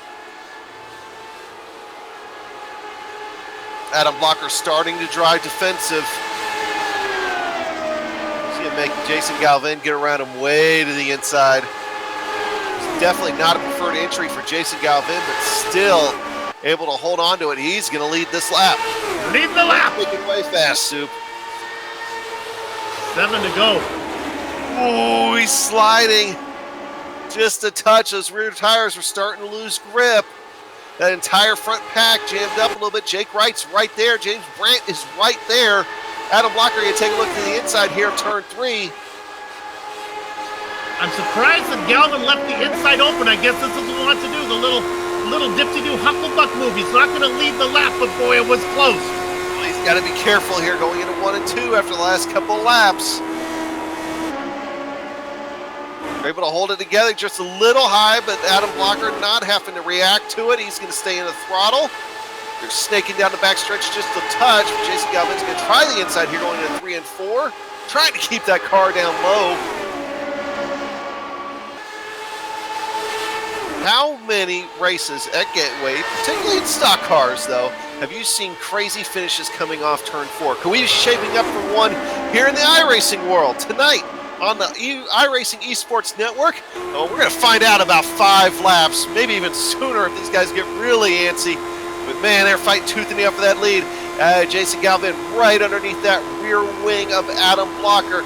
Time differential, you saw it right there, less than 1/10 of a second. Good run down the front straightaway. Jason Galvin's going to get the nose in there, but Adam Blocker's going to lead the lap.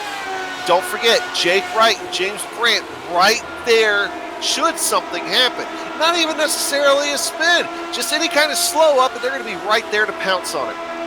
Would not be surprised if Wright doesn't make himself known here pretty soon. 2 wide going into 3. The green car is going to have the lead, but watch the over-under here from Blocker. Coming out of 1. Coming out of 4. Here it is. Here's 3 laps to go. This is where chaos erupted in Iowa just 1 week ago. I don't think it's going to happen here on turn 1 and 2 this lap. They are fighting for it still. Adam Blocker moves back to the lead. Jason Galvin second. Jake Wright third. James Brandt fourth. Fifth place, way back there, is George Ansaldo. He won't be a factor unless something crazy happens. Back in, breaks loose of Jason Galvin just a touch. He's going to drift high. He's going to fall all the way back to fourth, but here comes Jake Wright. As we're going to hit 2 to go with the new contender up front. Jake Wright going for that win. Adam Blocker led that lap. Jake Wright on the inside here going through turn 1 and 2. Adam Blocker's going to have the momentum. Jake Wright's going to slide up into that wake of Adam Blocker. Try to use it here to get a run down the back straightaway. Adam Blocker's going to go defensive. That's going to put Jake Wright on the outside. We're coming to the white flag. Jake Wright cuts to the inside. That has not been the preferred line here going into turn 1. We'll see if he's going to make it stick or if he's going to throw it in there. He wants a win. It's not been the greatest of seasons for Jake Wright. Adam Blocker, though, he's fighting to make sure that he's able to put lots of points in Alexander's now. They're weaving down the back straightaway. Going into turn 3. Got one guy going for the win, one guy going for a championship here in a few races. Who's going to come home with the trophy here at Gateway? Coming to the line, great run to the end. Half a car length, coming to a nose. Adam Blocker gets it by a nose over Jake Wright. James Brandt coming home, finishing a fantastic run in third. Jason Galvin in fourth. Woo. We're going to go to a replay on that. We're not even going to go to break. We're just going to go to a replay. Let's take a look at how that one shaped up. Wright had a great run going into 3. He just ran out of time. Look at the draft he has. And he gets there and just runs out of tarmac. And there you see it. It ends up being 1/100th of a second. If he would have had another 100 yards. Yep. Isn't that the story, though, in racing? And we've seen it here on GSRC before. And, of course, now the third broadcast of the Lionheart Retro Series on the iRacing Esports Network. We come back in a few minutes. We'll go ahead and talk to the podium, put the finishing touches and everything with the Plasma Tracks Victory Lane post-race show. We'll be right back.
another fantastic classic finish here for the Lionheart Retro Series. This time, Gateway Motorsports Park was the place where it all happened at. Welcome back to Gateway and the Plasma Tracks Victory Lane post-race show.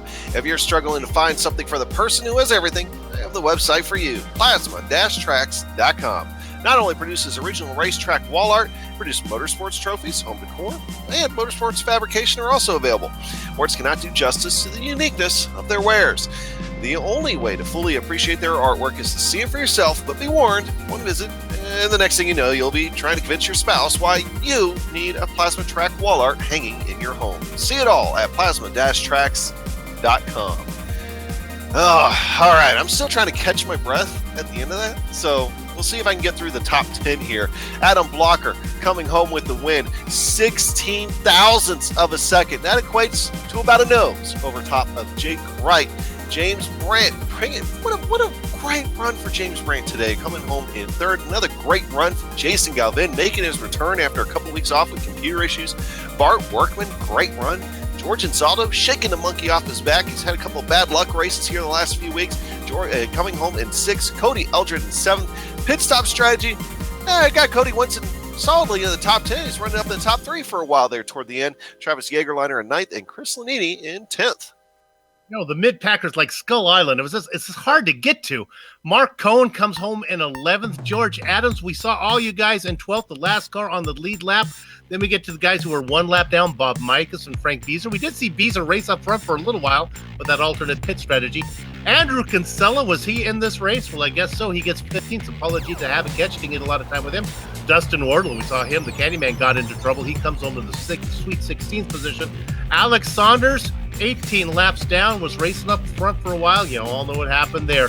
Dan Guerin, Brian Yasek also involved in incidents. Their days end early. And in 20th, he was racing. He was coming. Real-world IndyCar driver Sage Karam finishes in 20th. Adam? Yeah, of course, Sage Karam getting caught up in that incident there when Brian Yasek unfortunately lost control. And he's finding there are a couple of guys here that kind of got caught up in some as well. Chris Walker, Chris Stouffer, Samuel Ryman, who I believe loses that tie with Chris Lanini as far as the cleanest drivers here so far. Of course, he wasn't no fault of his own on this one. Robert Loon, 24th. David Altman, 25th. Justin Weaver, 26th. We saw the incident with Michael Goodman right up the bat. Very similar to what happened to Brian Yasek. And, of course, Scott Johnson in 28th, rounding out the field. And, well, I can say this.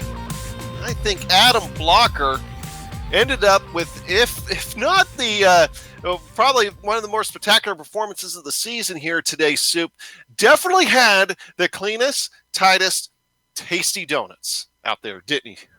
Oh, there were some very nice championship donuts there at the end. Adam, they were coming from all angles, whether it was Galvin or Saunders or Jake Wright. They kept coming at you, and you kept pushing them away. Congratulations on that win. Yeah, I think those were the best donuts I've ever done. But yeah, the race was pretty good. The setup allowed you to swap the lead back and forth and really race, and you could pass on the inside or the outside. You had to work for it. But yeah, it was just a really hard fight all the way through. Alex and I don't know how many times we swapped the lead back and forth, and I wanted to be ahead for the pit cycle, and I was somehow he was able to stretch the fuel a lap longer than I was. I didn't know that. I assumed we were going to have to pit on the same lap or something, so I wanted to, get the pit in first. I pitted in, and then the caution came out when I was in the pits, and I was like, okay, this is perfect as long as I don't lose the lap. And then I come out of the pits, and I'm wondering where Saunders is, and turns out he's out. So it's good for me, and he made another mistake, but it was still not easy to get the win after that because Galvin and Jake were right there, and they're both pretty good in this car. I had to fend them off. Help me understand about swapping positions. I can tell if you're dancing or if you're racing. I don't know if you guys gained any time swapping back and forth. Do you go faster that way, or was it just racing you guys were doing? Oh, we were racing. We were definitely losing like a tenth or two a lap, but both of us wanted to lead, and because I was afraid that if it went green, it was kind of a deal where if you like the first stint illustrated it. I got a little bit of a lead because the cars behind me were fighting. I got like maybe a half-second lead, and then they couldn't really catch up to me and do anything. So I wanted to make sure that I stayed locked together with Saunders, and the best way to do that was to keep passing him back. And I'm sure he was thinking the same thing. So, we both wanted to make sure the other one didn't get away, and the best way to do that was to hold each other up. So it was interesting. I'll get you out of here on this one because I got to still try to figure out these 40-year-old tires. Did they get used up using the inside line, or could you race there as much as you wanted? This track, more than others, is a little bit brutal on it. We saw it last week at Iowa where Goodman lost it on old tires, but this week on light fuel and old tires, it was sketchy, especially in the inside line on cold tires, like on a restart or something. And I actually wanted to take tires this race, like midway through the race, but we never got a caution where taking tires would have been like, no time lost in the pit. Every time we only had to fill like 5 or 6 gallons, and I was like, I don't want to lose track position, so just risked it and didn't take any tires. All right, well, things are looking good for you in the points. Saunders was out of drop races, so this one's going to help. Good luck the rest of the way. Only 3 to go. Yeah, 3 to go, but Auto Club's double points, so not count anything out. Just want to thank Saunders, Galvin, and Jake Wright, and Sage Karam, and everybody that was racing hard and clean. It was a really fun race. So we'll see you down the road. Congratulations on the win, Adam Blocker. We think going to be your points leader by the time it's all done. Yeah, I think that one will be a fairly safe bet. And with that, we'll bring in the guy that finished second tonight, but not by a whole lot. Jake, man, great run there right at the end. Were you just kind of sitting back there biding your time? Oh, there we go. Something like that. I didn't really see in the final 10 laps. It was really just there wasn't a move I could really make where I didn't see myself either spinning or, losing third place. So it was kind of just rolling around and hoping something would happen, and something did. And I tried to take advantage of it, but just kind of ran out of room. Now, I got to ask, how tricky was trying to hold down the bottom there on turns, especially coming off of 2? For me, I didn't find too much of an issue, but I know a few people spun there tonight. For me, it was really 3 and 4. You enter the corner just a little bit too much, too much rotation, or RPMs are a little too high, and the thing just kind of goes around. And that was kind of in my head the whole race. And I love this track, I really do, but that's just the one thing that's kind of scary about this place. But, I love it. Well, it came up just short for tonight. Coming up here in a few weeks, I believe we're going to be up at the Circuit Gilles Villeneuve. Are you gonna? How are you feeling about your chances up there? I'm not sure yet. I'm thinking I can do all right. But the people in the series are just insanely quick, so I'll give it my all, but who knows what'll happen. All right. Well, hey, Jake, good talking with you, man, and hopefully we'll talk to you again up there in Canada. All right. See you then. Thank you.